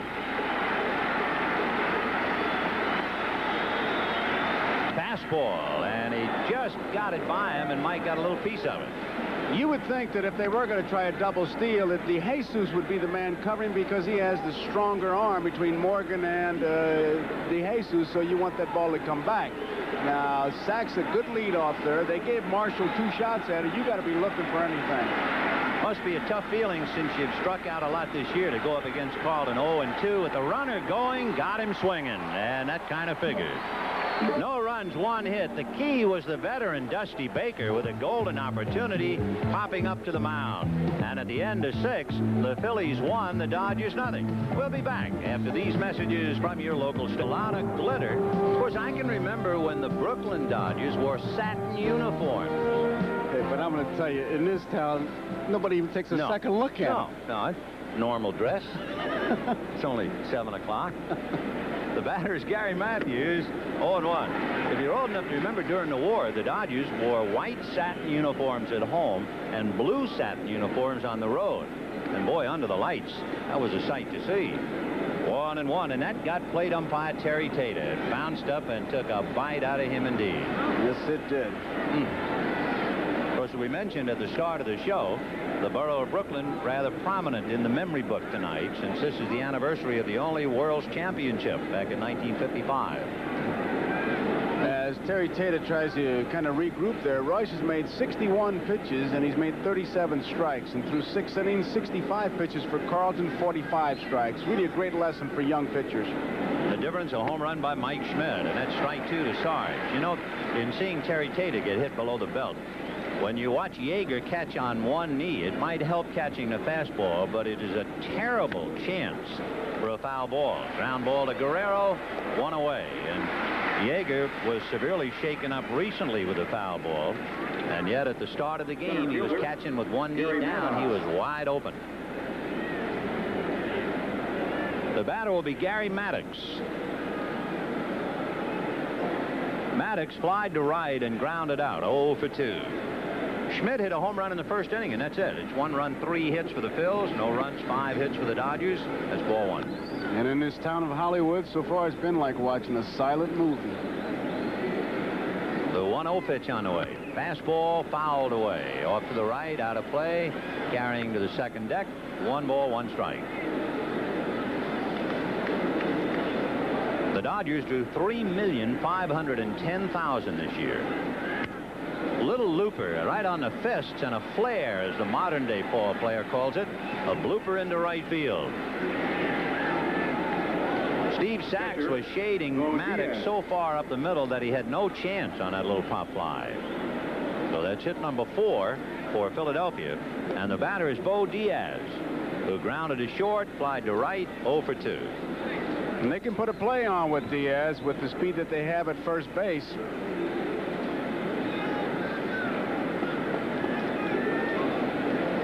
So Bo ready to step in. Maddox off the bag. Maddox during the regular season only stole 7 bases, and he was caught 6 times. They'll go after him anyway, and a good save by Mike Marshall. Royce threw that one behind Maddox. It's been tough on Marshall, alternating in right field and first base. There you see that throw, and you can see Royce having the same move Carlton did when he went towards the plate, but it wasn't as subtle. Ball 1 to Bo Diaz. Diaz, night and day as far as his batting average is concerned, a difference of 50 points to the good, or to the better, when he's hitting right-handed against left-hand pitching. 1-0. And there goes Maddox. Pitch is a ground ball to Sachs, tries to go back and smother it. Gets up, throws low, backhanded and dug out by Marshall. So Sachs did everything but go straight up.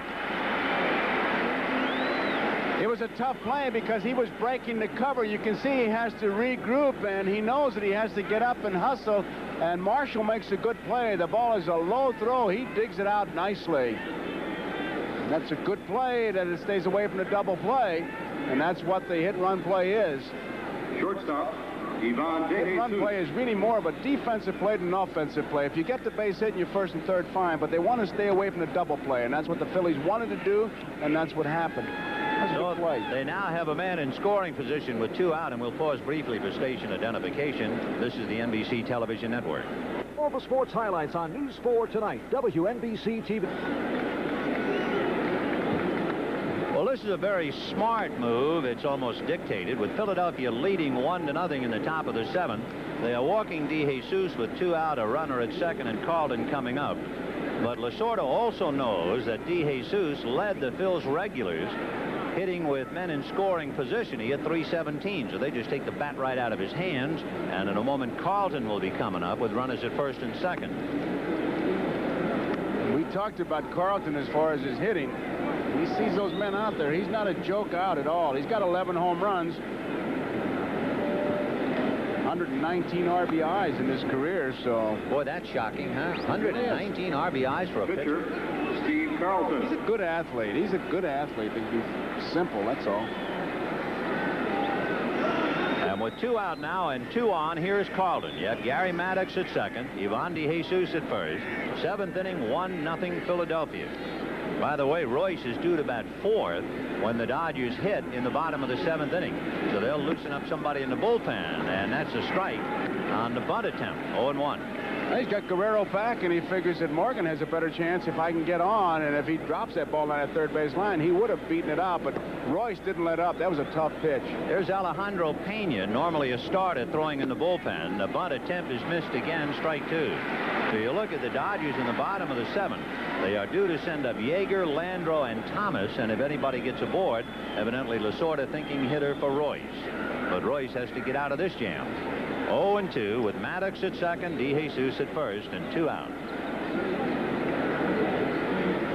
Fastball in the dirt, gets away and rolls up along third, and everybody moves up 90 feet. Well, what that simply says is Jerry was going for the strikeout, and he overthrew that ball.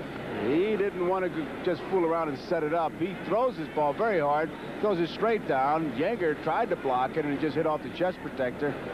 Now, more than ever, is when Royce has to say to himself, I can't even afford the luxury of letting him put that bat on the ball. I got to go get him. Monty Basco, Tommy Lasorda, Ron Peranowski sweating it out in the Dodger dugout. 1-2 the count to Steve Carlton. Royce trying to work his way out of a jam. Fastball blew him down. So they leave runners at second and third. Jerry Royce picking up his 3rd strikeout. No runs, 1 hit and 2 left. And at the end of 6.5, Phillies 1, Dodgers nothing. 7th inning, the Phillies leading the Dodgers 1-0. The Dodgers blowing a golden opportunity to get even in the 6th inning. Well, they had the tying run at third and 1 out, and Baker popped up to Carlton. And after Guerrero walked, Marshall struck out. So now here's Yeager, fly to center, fly to left, 0 for 2. Fastball grounded down to short. De Jesus in a hurry guns it to first. Combination of a strong arm and a catcher running. Yes, sir. Asked Lasorda about the turning point of this season, and here's what he said. Well, I thought the turning point for our season was 2 ball games. One was when we were playing Atlanta here. We scored 4 runs in the bottom of the 9th inning. The last one coming in on a squeeze bunt by R.J. Reynolds, a rookie. And I thought another game in Cincinnati, we were trailing 3 runs going into the top of the 9th. We scored 3 in the top of the 9th to tie it and scored 4 in the top of the 10th to win it. I thought those 2 games had a big bearing on us winning the pennant. Kenny Landreau, the batter. 1 ball and no strikes to Landreau, who has struck out, hit back to the box, and the count goes to 2 balls and no strikes. I guess the Phillies would not only point to their 11 straight wins, 18 out of 21, but the highlight had to be that doubleheader sweep against Montreal on the 14th of September. 2-1 the count to Landreau. The Dodgers were 4-11 against left-handers at Dodger Stadium this year. The left-handers were coming out of the woods to beat them.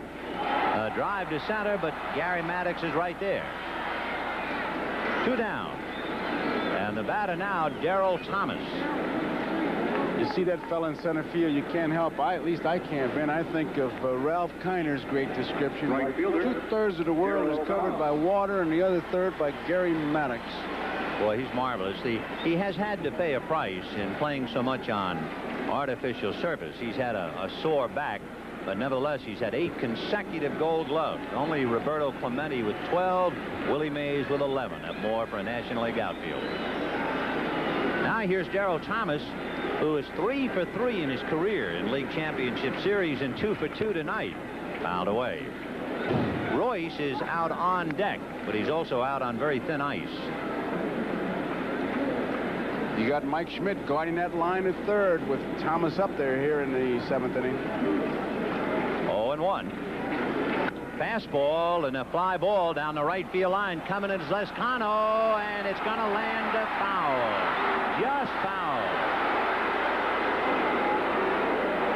Dick Stello watching the right field foul line umpire, Jerry Crawford. And Crawford couldn't have been closer to the play.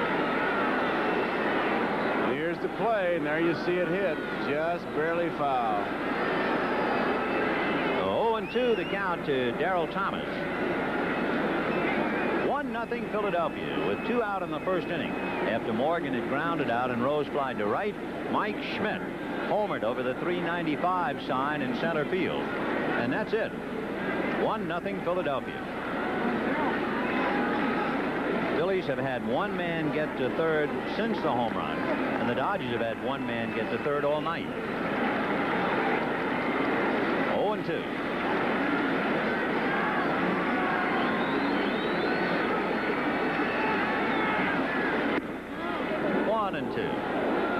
Darrell Thomas, like Jerry Royce and Steve Yeager, can be free agents after this year.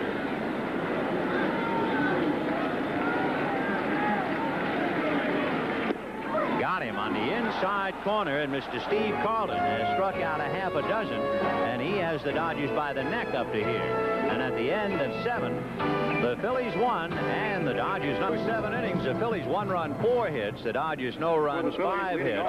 And a study in contrast here, Jerry Royce pitching the 8th inning, knowing he's done, knowing they're going to hit for him. Psychologically, that must bother him. And for Philadelphia, psychologically, they're on and up, knowing he's in control. He's in control, and they have Al Holland in that bullpen. And there was some talk about why John Denny didn't start, but you want that feeling of a pitcher who, if he gets 1 run, is going to hold it. And they said, well, Denny's been that guy this year, but Carlton over the years has been that guy. Little Joe hits a chopper foul outside of first and down the line. Morgan is 0 for 3, grounded to first, and twice grounded to sacks. Ball players have funny ways of measuring performances, and Mike Schmidt was talking about that yesterday. He said, here's John Denny, who's done it all year, but Carlton over the years, and boy, he's doing it tonight. Sure is. Fly ball to left field. Baker has a bead on it, and as usual, one-handing it. 1 down. With 1 out in the 8th inning, Pete Rose will be coming up. Pete Rose. In a sense, the Phillies are here because they just beat on the National League East. They won 59 games against their Eastern rivals. And in one respect, the Dodgers are here because they beat the Phils. Rose flied to right, grounded to short, and then rolled one up along third. Guerrero unable to make the play. Big chopper down to Steve Sachs. Over to Marshall, 2 down. Marshall makes a very nice target. He's a building over there at first base. He's 6'5". Well, you like those tall first basemen because they make you feel like you can throw it anywhere and they're going to be there. Well, here he is. Here's the difference in the game. It's 1-0 Philadelphia, and here's why.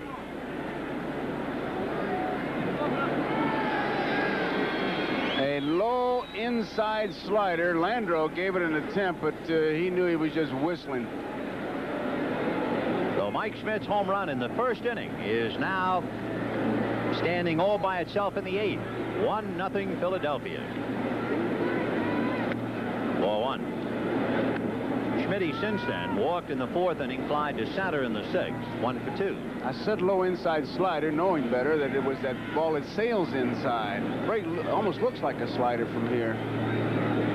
Line drive. Boy, did he drill that thing, and Baker over to the line to get it. Schmidt rounding first and holding as Dusty gets it in accurately to Steve Sachs. I asked Mike Schmidt about the confusion on his Philly ball club this year. Here's what he said. Well, I'm not sure.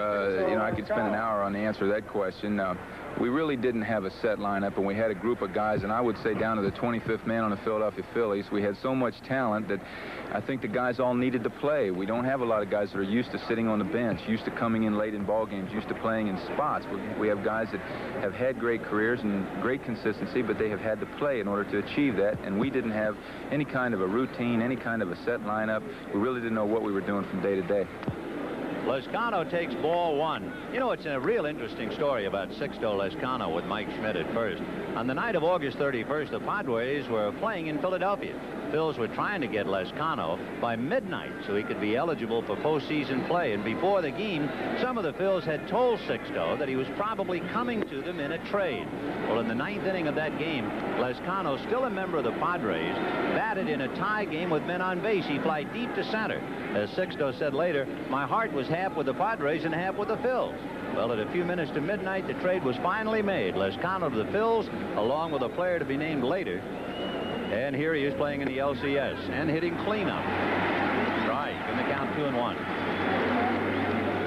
Mike Schmidt has stolen 7, but he's been caught 8 times. He likes to delay steal. That is, when the catcher starts to throw back to the pitcher, if you let up, he'll break them.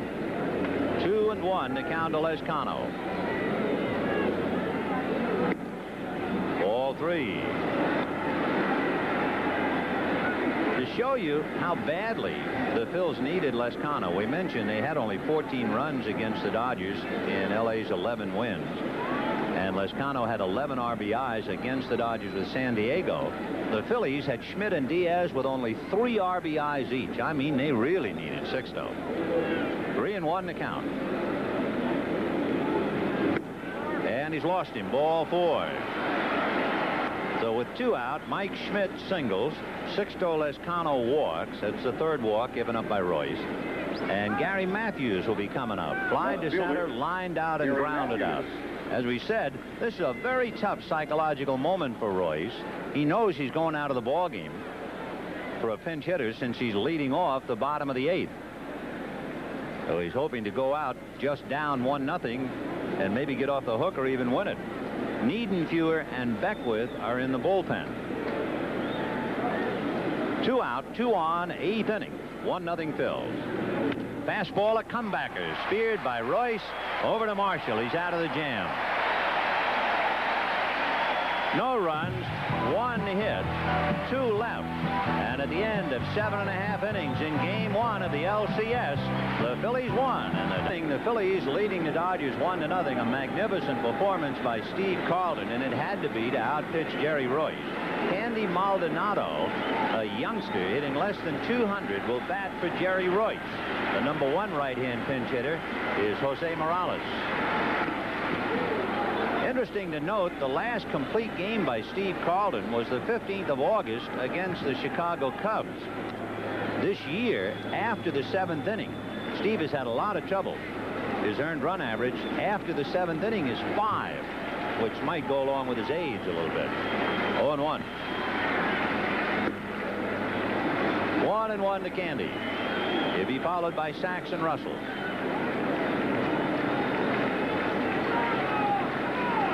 And working on another one. Fastball fouled away. Then when you said Russell, it reminded me, I made a note. We certainly hope that Dave Concepcion, who had an operation in the hospital, and Tony Perez said he talked to him, and that Davey is feeling better and makes a complete recovery and be back next year. 1-2 the count to Candy Maldonado. Way outside. 2-2.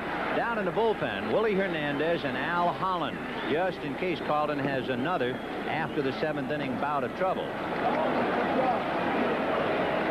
That's Tom Niedenfuer all alone in the Dodger bullpen. Half swing foul. With that shot, as we take a look at the bullpen, Holland is on the left, and that's Hernandez. McGraw's great description that you want to come in and the manager looks in your eyes and he wants to see that look that nobody's home, but the lights are on.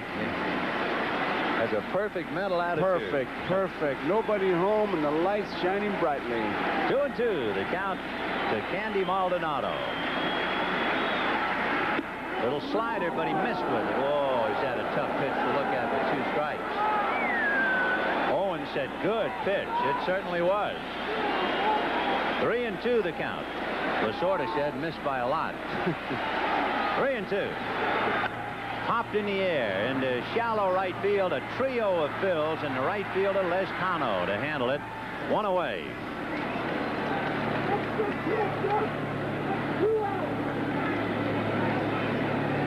A reminder, second baseman, Game 1 in the American League Championship Series begins tomorrow at 3 p.m. Eastern Time. The Chicago White Sox versus the Baltimore Orioles. Tony Kubek and Bob Costas on the scene to send it all to you. And then, of course, the second game of the National League Championship Series will be right here tomorrow night at 8 p.m. Eastern Time. Well, here is Sachs. He is 2 for 3. The only Dodger to get to third base. That was in the 6th inning, but they left him. Hits one down the right field line. It's slicing and going foul in the lower deck. 0-1. Jerry Royce allowed just 1 run, but it was enough to beat him. Right now, 1 run in 8 innings. He allowed just 5 hits, walked 3, struck out 3, and the run was Mike Schmidt's home run. Remember, Royce has been very unlucky in League Championship Series. He's already lost 4, the most by any pitcher. There's Jerry, rather forlorn in the dugout. Now back 0-2. You know, Royce wanted to have a big year so badly that in spring training, he said, I ran every day with my dog up this hill in Santa Barbara. He said, we work so hard, I expect my dog to win 20. It didn't work out. Breaking ball hit through into left field, base hit. So Steve Sachs goes 3 for 4. And it is a big note that the Dodgers have been unable to score with Sachs on base. That means Carlton's really pitching again. And you got to look for Sachs to go. He's got to try to steal second base to get in a scoring position and get something going here. Time running out. That is hit number 6 for the Dodgers.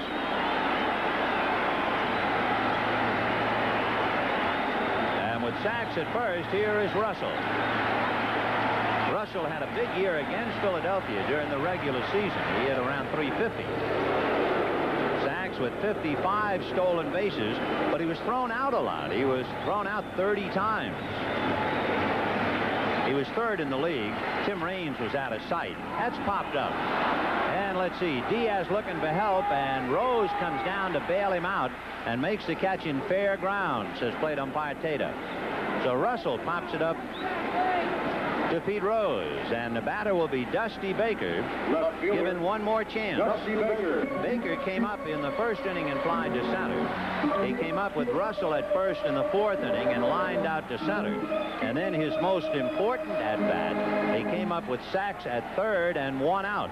And a slider hit him in on the thumbs, and he popped it up to Carlton. That was the biggest single at-bat of the night, outside of Mike Schmidt's home run.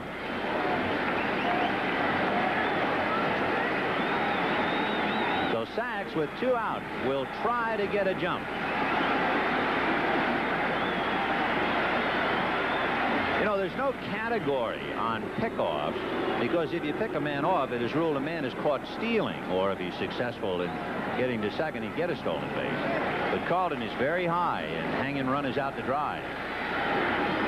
And for a big guy, his release is a quick release. I mean, he doesn't hang around there once he gets the ball started towards home plate. From this angle, even though he's far away, you can really see that moment of truth with that leg. 1-0. Sachs said the first time he ever tried to run against Carlton, he looked at his move and he said, "You got to be kidding. That's a balk." And Pete Rose said to him, "Shut up, rookie." Well, he's a sophomore now. 1 ball, no strikes. And knowing Pete Rose, if he said it again, he'd say, "Shut up, sophomore." Yeah. Of course, Rose loves Sachs. He loves his hustle. He took him out to dinner shortly after they first met. 1-0. That was a pretty good throw. Yeah, he's trying to read his best move. Yeah, look at Rose needling him. And Sachs hitting Rose in the hip. 1 ball and no strikes to Baker. Bake looking for a mistake.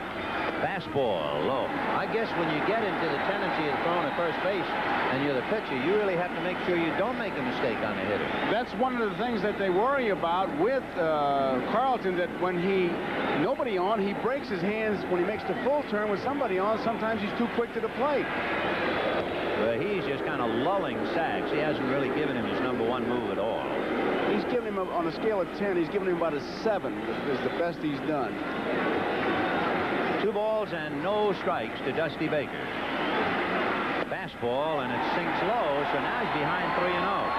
Well, what do? Do you let a power hitter with 15 home runs, that's all this year, swing 3-0 with Guerrero on deck? I let him hit. If he's in any doubt, I'd send my coach to say, if you like it, go to work. They need runs. You gotta look for him to be hacking. He's 0 for 3 tonight. And he takes a strike at the knee. 3-1. You get that hit sign 3-0, you don't look for a particular pitch like a fastball. You look for a particular pitch in a particular spot. A fastball, a low fastball, a low inside fastball. 3-1. We see now whether they might turn Sachs loose. 3-1. Diaz a little edgy behind the plate.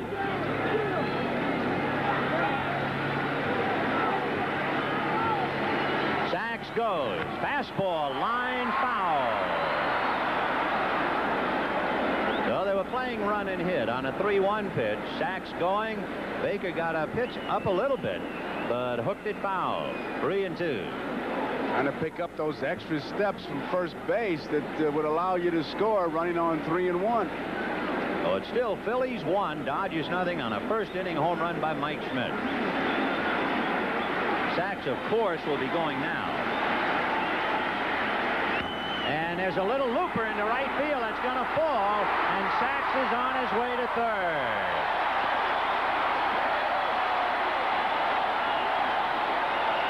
A modest thing, but by noon. A fluke single to right. And here comes Pedro Guerrero.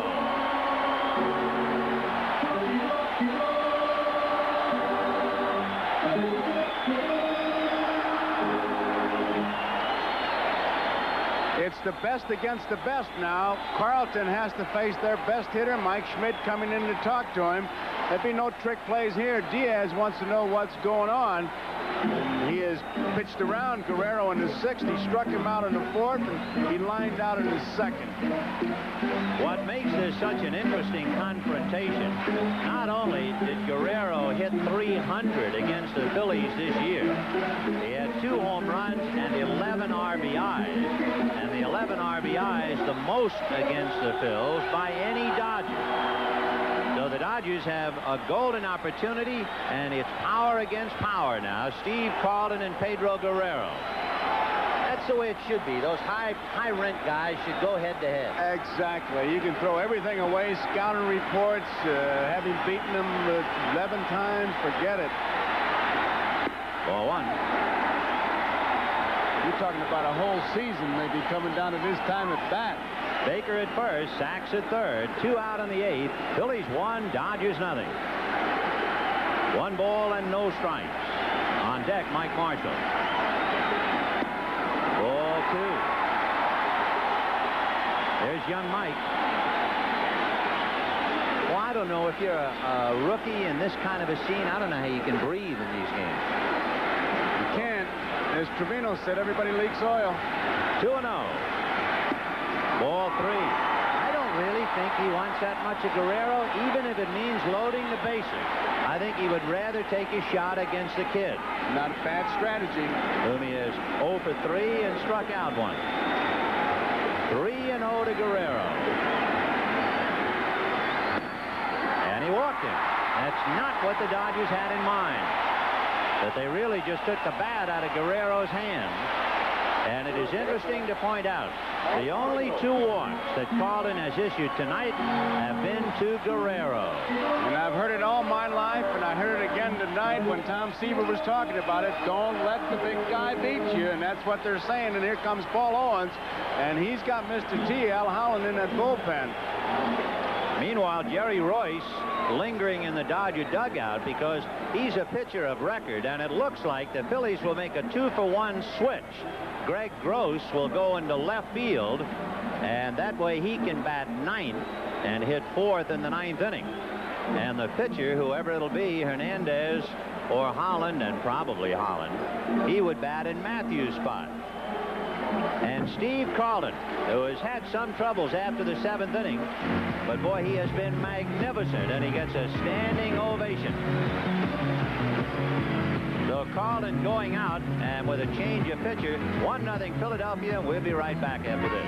The bottom of the 8th inning with the Phillies leading 1-0 and the game very much up in the air. There is Steve Carlton. He can win, he can lose, he can have nothing to do with it. And there is Jerry Royce, and the same story applies for him. So the 2 left-handers who were teammates in St. Louis in 1970 and 71 both come out, and Al Holland will pick up for Carlton, the 31-year-old left-hander with Pittsburgh, San Francisco, and he has been a tower of strength for the Phils. And you've just seen him make his first 2 warm-up pitches. The rest of the time he was doctoring the mound. He was working on the landing area, and this is a guy who comes in and says it's my strength against their strength. They're not going to beat me with my second-rate stuff. He's the one who, when George Foster took too much time, he hollered in from there. Get in there and hit. I'm ready. And he had words with Dave Parker. And he's a very confident guy who just rears back and fires. And he has that mentality of they're going to have to beat me and beat my good stuff. I'm not giving in to them, which is he tested the good relief pitcher, and he certainly has been a good relief pitcher for the Phillies this year. In fact, a tower of strength in September. He had 8 saves in the month of September, 25 for the year. In the month of September, when mouths get awfully dry, palms sweat, and most of it is white knuckle time, he allowed only 1 earned run in over 18 innings. So, I mean, he's one tough customer in a tough spot. He wants the ball, and they usually give it to him. Well, here is Mike Marshall. Grounded out, hit into a force play, struck out. You might remember Tommy Lasorda talking about the 2 most important games the Dodgers won this year. One against the Braves. The other was when Mike Marshall hit a grand slam home run against the Cincinnati Reds. So all the pressure of the LCS is out here now. 1 run, 5 hits for the Phils. No runs, 7 hits for the Dodgers, who have loaded the bases with 2 outs. Sachs at third, Baker at second, Guerrero at first. Ball 1. There's Guerrero at first. Baker standing at second. And on the other corner, Steve Sachs. 1-0 to Marshall.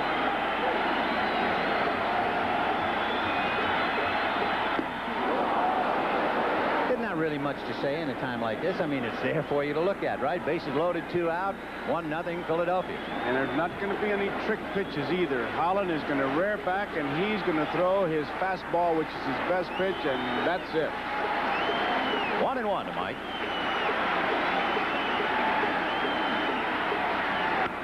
Fouled away. So it would appear each time Marshall goes to the plate, he has 2 strikes on him. And of course, he struck out in the 6th inning with runners at first and third. Big kid in a big spot. 1-2.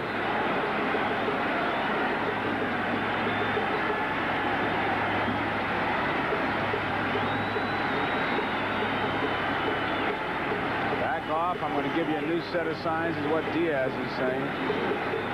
Well, you talk about the maturing process. This will mature you in a hurry, won't it? 1 and 2. And it's hit to right field. Racing over is Lescano to make the catch for the out.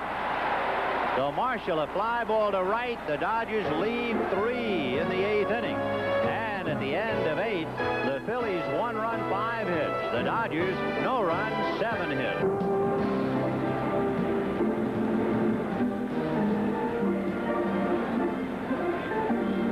At the end of 8 innings, Philadelphia 1 run, 5 hits. The Dodgers no run, 7 hits. And when Marshall's fly ball to right was caught by Lescano with 2 out and the bases loaded in the 8th, a downcast Jerry Royce left the bench and went back to the clubhouse. Friends, this telecast presented by authority of Major League Baseball may not be reproduced or retransmitted in any form without the express written consent of Major League Baseball. We have a 2-for-1 maneuver here by the Dodgers. Tom Niedenfuer will come in along with Greg Brock. Niedenfuer will go into Mike Marshall's spot since Mike made the last out. Brock will take over at first base, and he'll bat 4th in the 9th inning. You know, we take that move for granted, Joe, but really the first time I ever saw a 2-for-1 maneuver made in a ball game, Gene Mork did it not that many years ago. Sir, used to be a pitcher came out and somebody replaced him, but the 2-for-1 swap, you see what it does. It gives you a chance to use a guy when you're in a little bit of trouble. Tom Niedenfuer pitching to Gary Maddox, Bo Diaz, and Ivan DeJesus, and there's a fly ball to left field. Baker is there. 1 away. You have to give that Niedenfuer some credit. When the Dodgers lost Steve Howe, he came on. He really did a good job for him coming down the stretch. And he's a big power pitcher, no trick pitches. On certain days, I think he gives you a little bit of Goose Gossage. Yeah, you're right. He was 8-3 with 11 saves, and he's been clocked with a fastball occasionally, not all the time, but he's gotten it up around 95, 96. Here's Bo Diaz, grounded to short, flied to right, and grounded to second. 1 out, top of the 9th. Phillies 1, Dodgers nothing. Carlton went 7 2/3 innings, relieved by Holland. Royce went 8, relieved by Niedenfuer. And of course, a most valuable player will be selected from this first game. And in a sense, it's a little tough. 1 ball, no strikes. Ball 2. I mean, Mike Schmidt made 1 swing. And you have the only run in the game. And Carlton labored long and hard for 7 2/3. He made that 1 run hold up. Sure did. That's a strike. So certainly at this stage, with 1 out, top of the 9th inning, you would have to give the nod to Steve Carlton as you check the Philadelphia bench. 2-1 to count. That's ball 3. When you look at it, not only in his ability, I'm talking about a hard slider or a fastball, you have to give Carlton a lot of credit because he would not let Guerrero beat him. He would not give in. No, he just put him on. Good pitching. 3-1 to count to Bo Diaz. Check swing foul outside of first, 3-2. Niedenfuer, a big kid. They call him Buffalo or Buff. A couple of times late in September, he lost his control. He was a relief pitcher who, for instance, in one game made 65 pitches and then came right back 2 nights later and made 40-some-odd pitches. That's a lot of pitches for a couple of innings. 3-2 to Diaz. And he walked him. So Niedenfuer with 1 out walking Diaz, and that'll bring up Ivan DeJesus. Flied to center, struck out, and was walked intentionally.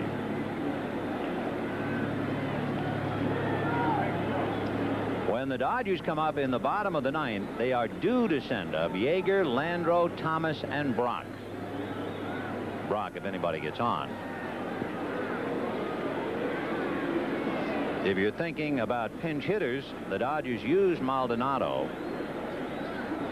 They have Fimple and Morales. And there goes the runner, and the pitch fouled away. DeJesus, protecting Diaz, just did get a piece. He didn't get a good pitch to hit at all. That was really the hit-and-run play. He had to swing at that ball regardless of where it was, and that's the difference between a hit-and-run and a run-and-hit. As a run-and-hit, you got an option as a batter to take that pitch if it's out of the strike zone, but here you have to protect him. They're trying to stay away from that inning-ending double play.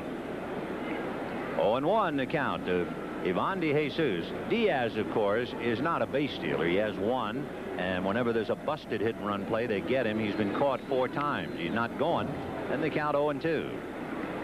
The paid attendance tonight, this is the turnstile count. The games have all been sold out, but the number is strictly those folks who come through the turnstile. 49,963. As we mentioned, the Dodgers drew over 3.5 million this year. Turnstile count. 0-2 to DeJesus. Off speed, strike 3 call.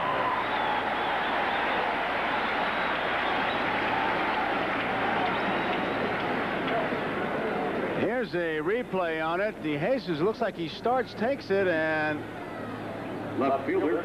Terry Taylor pulls the chain, and DeJesus is out. Greg Gross hitting in the number 9 slot and finishing up. Always a knowledgeable hitter, and his numbers reflect it. As a rookie way back with Houston in '74, he had .314 when he played regularly. A fine hitter, no particular power. Against Houston in a National League Championship Series back in 1980, he was 3 for 4. He can just plain hit. 0-1. They play him as if he's going to the opposite field, and Landreau in center field is not too deep. Baker's near the line. There you see the defense. They're not deep at all. But he gets the bat on the ball, Gross does. Oh, he does indeed. He was a semi-regular this year. Last year, he was a magnificent pinch hitter. Fouled away. Last year, he led the league in pinch hits with 19. And this year, Gross, Matuzik, and LeFay were 3 of the top 6 hitters in those bitter September games. Of course, Matuzik ineligible. 0-2 to Greg Gross. 2 down, top of the 9th. Phillies 1, Dodgers nothing. Right off Niedenfuhr's leg, deflected to Russell, who barehands and throws him out. How do you do? So a 1-6-3 shot in the 9th inning, and they leave Diaz. And at the end of 8.5 innings, the Phillies 1 run, 5 hits. We're going to the bottom of the 9th inning with Philadelphia leading the Dodgers 1-0. There's always tomorrow, at least for the first 3 games. And for the Dodgers, Fernando Valenzuela, and on the right, a prime candidate for the Cy Young Award winner, Mr. John Denny. Well, I think he's a shoo-in. Yeah. I really think if he doesn't get it, I'd be a bit disappointed if I were John Denny. He really had a tremendous year. Meanwhile, Al Holland is getting ready, and the Dodgers with their backs to the wall. One of the trademarks of the '83 Dodgers, they are not a come-from-behind team. Statistically, in the 7th inning on, since the middle of July, they've only won 3 games when they're behind.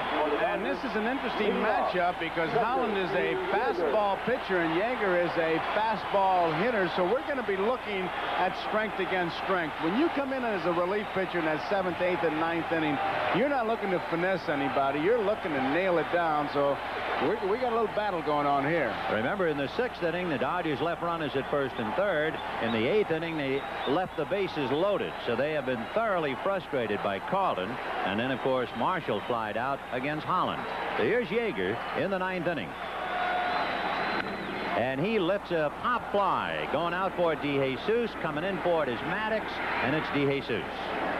Might point out that Holland pitches off the stretch even though nobody is on, and more pitchers are doing that, and it's something I never could understand. I mean, guys would come in and then they'd finally do it after they got going a little bit, but if you feel comfortable doing it, do it. There's Morales in the on-deck circle.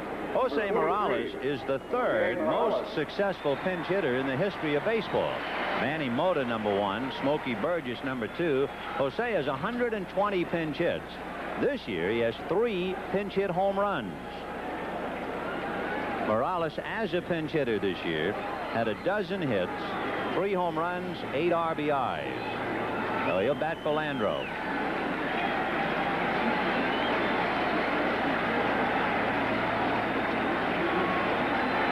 So the Dodgers have really played as advertised.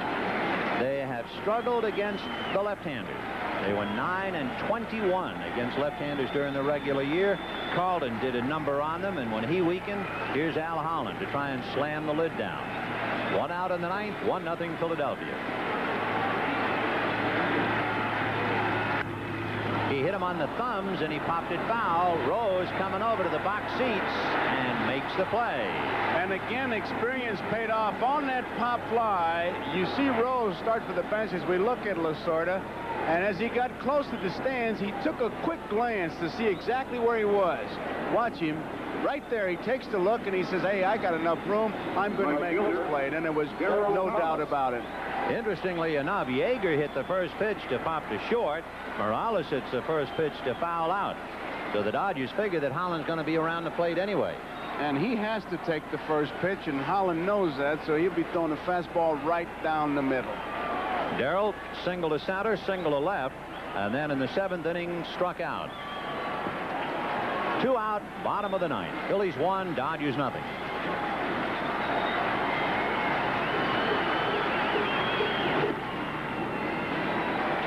Ball 1. 1-0 they counted Darrell. Mike Schmidt, his home run came in the 1st inning with 2 out and the bases empty. Little did we know it would stand up like Mount Everest on the scoreboard now as we get to the bottom of the 9th. 1-1 with 2 out. On deck is Greg Brock.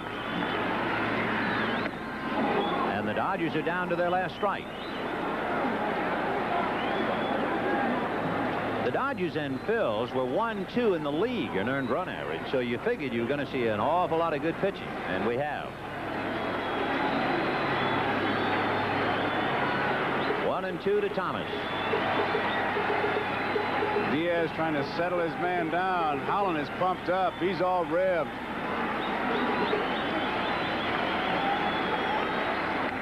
Foul back. So Darrell is still there, 1-2.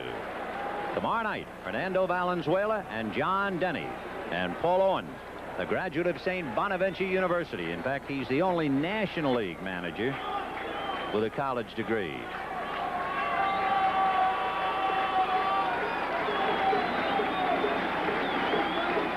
Tomorrow afternoon at 3 p.m., Baltimore and Chicago, and of course Tony La Russa will bring his law degree to the ballpark. Joe Altobelli will bring his street smarts. 1-2 to Darrell with 2 out, 9th inning. Phillies 1, Dodgers nothing.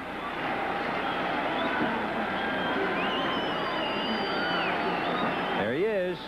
One swing in the 1st inning, and it has stood up thanks to some magnificent pitching from Steve Carlton. 2-2. Jerry Royce pitched a gem. He pitched well enough to win most of the time, allowing only 1 run in 8 innings, but it wasn't good enough tonight. Here's where he wants it to happen on 2-2. Big chopper back a third, knocked down by Mike Schmidt. He picks it up, has no play. So the Dodgers are barely alive, but they are alive. And it will be an error charged to Mike Schmidt. And Greg Brock, who didn't start because a left-hander was pitching, is coming up against the left-hander. Mike kind of gets caught between hops. He blocks it, gets in front of it, plays it off his chest, thinks he has a play if he can barehand it, and just couldn't find the handle. There he is in between hops. He backed up, and it caught him. 9 times out of 10, whenever you see an infielder back up, he's in a lot of trouble. You start to back up. It's time to signal for the fair catch. All right, here is Greg Brock. You can see his numbers. And up there now against the crafty Al Holland. 2 out, 9th inning, 1-0 in favor of Philadelphia. Now back. With Brock's 20 home runs, none came after the 7th of September. He went a long stretch. He had 1 home run between June 4th and August 4th. He picked up his 11th by the first week in June. 0-1, the count of Brock. In there. And again, not be trying to set up any pitches. He's going to pitch to him like it was 3-2. Each side has left 8. But, of course, for the Dodgers being shut out, it was particularly painful to leave the bases loaded in the 8th and 1st and 3rd in the 6th. 0-2. There goes Thomas. Pitch is high, and he'll steal it without a play. They almost just let him run down there like, hey, we're going to worry about the batter and not the runner. That's a bit dangerous. Nothing happens. Thomas with his head down. He's digging hard, and Diaz caught the ball on his knees. He was 9 out of 12 during the regular season in stolen bases, and he got such a big jump, Diaz didn't throw. 1-2 to Brock, and the crowd now on its feet, and Brock backs out. 49,963 trying to will the Dodgers to get at least a run.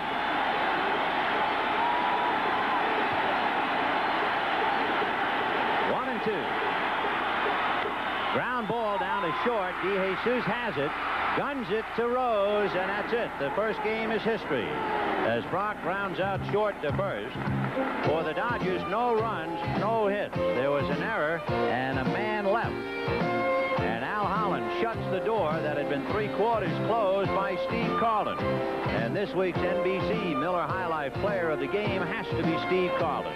Miller High Life is happy to present a check for $1,000 in the name of Steve Carlin to the Special Olympics. Final score, Phillies 1, Dodgers nothing.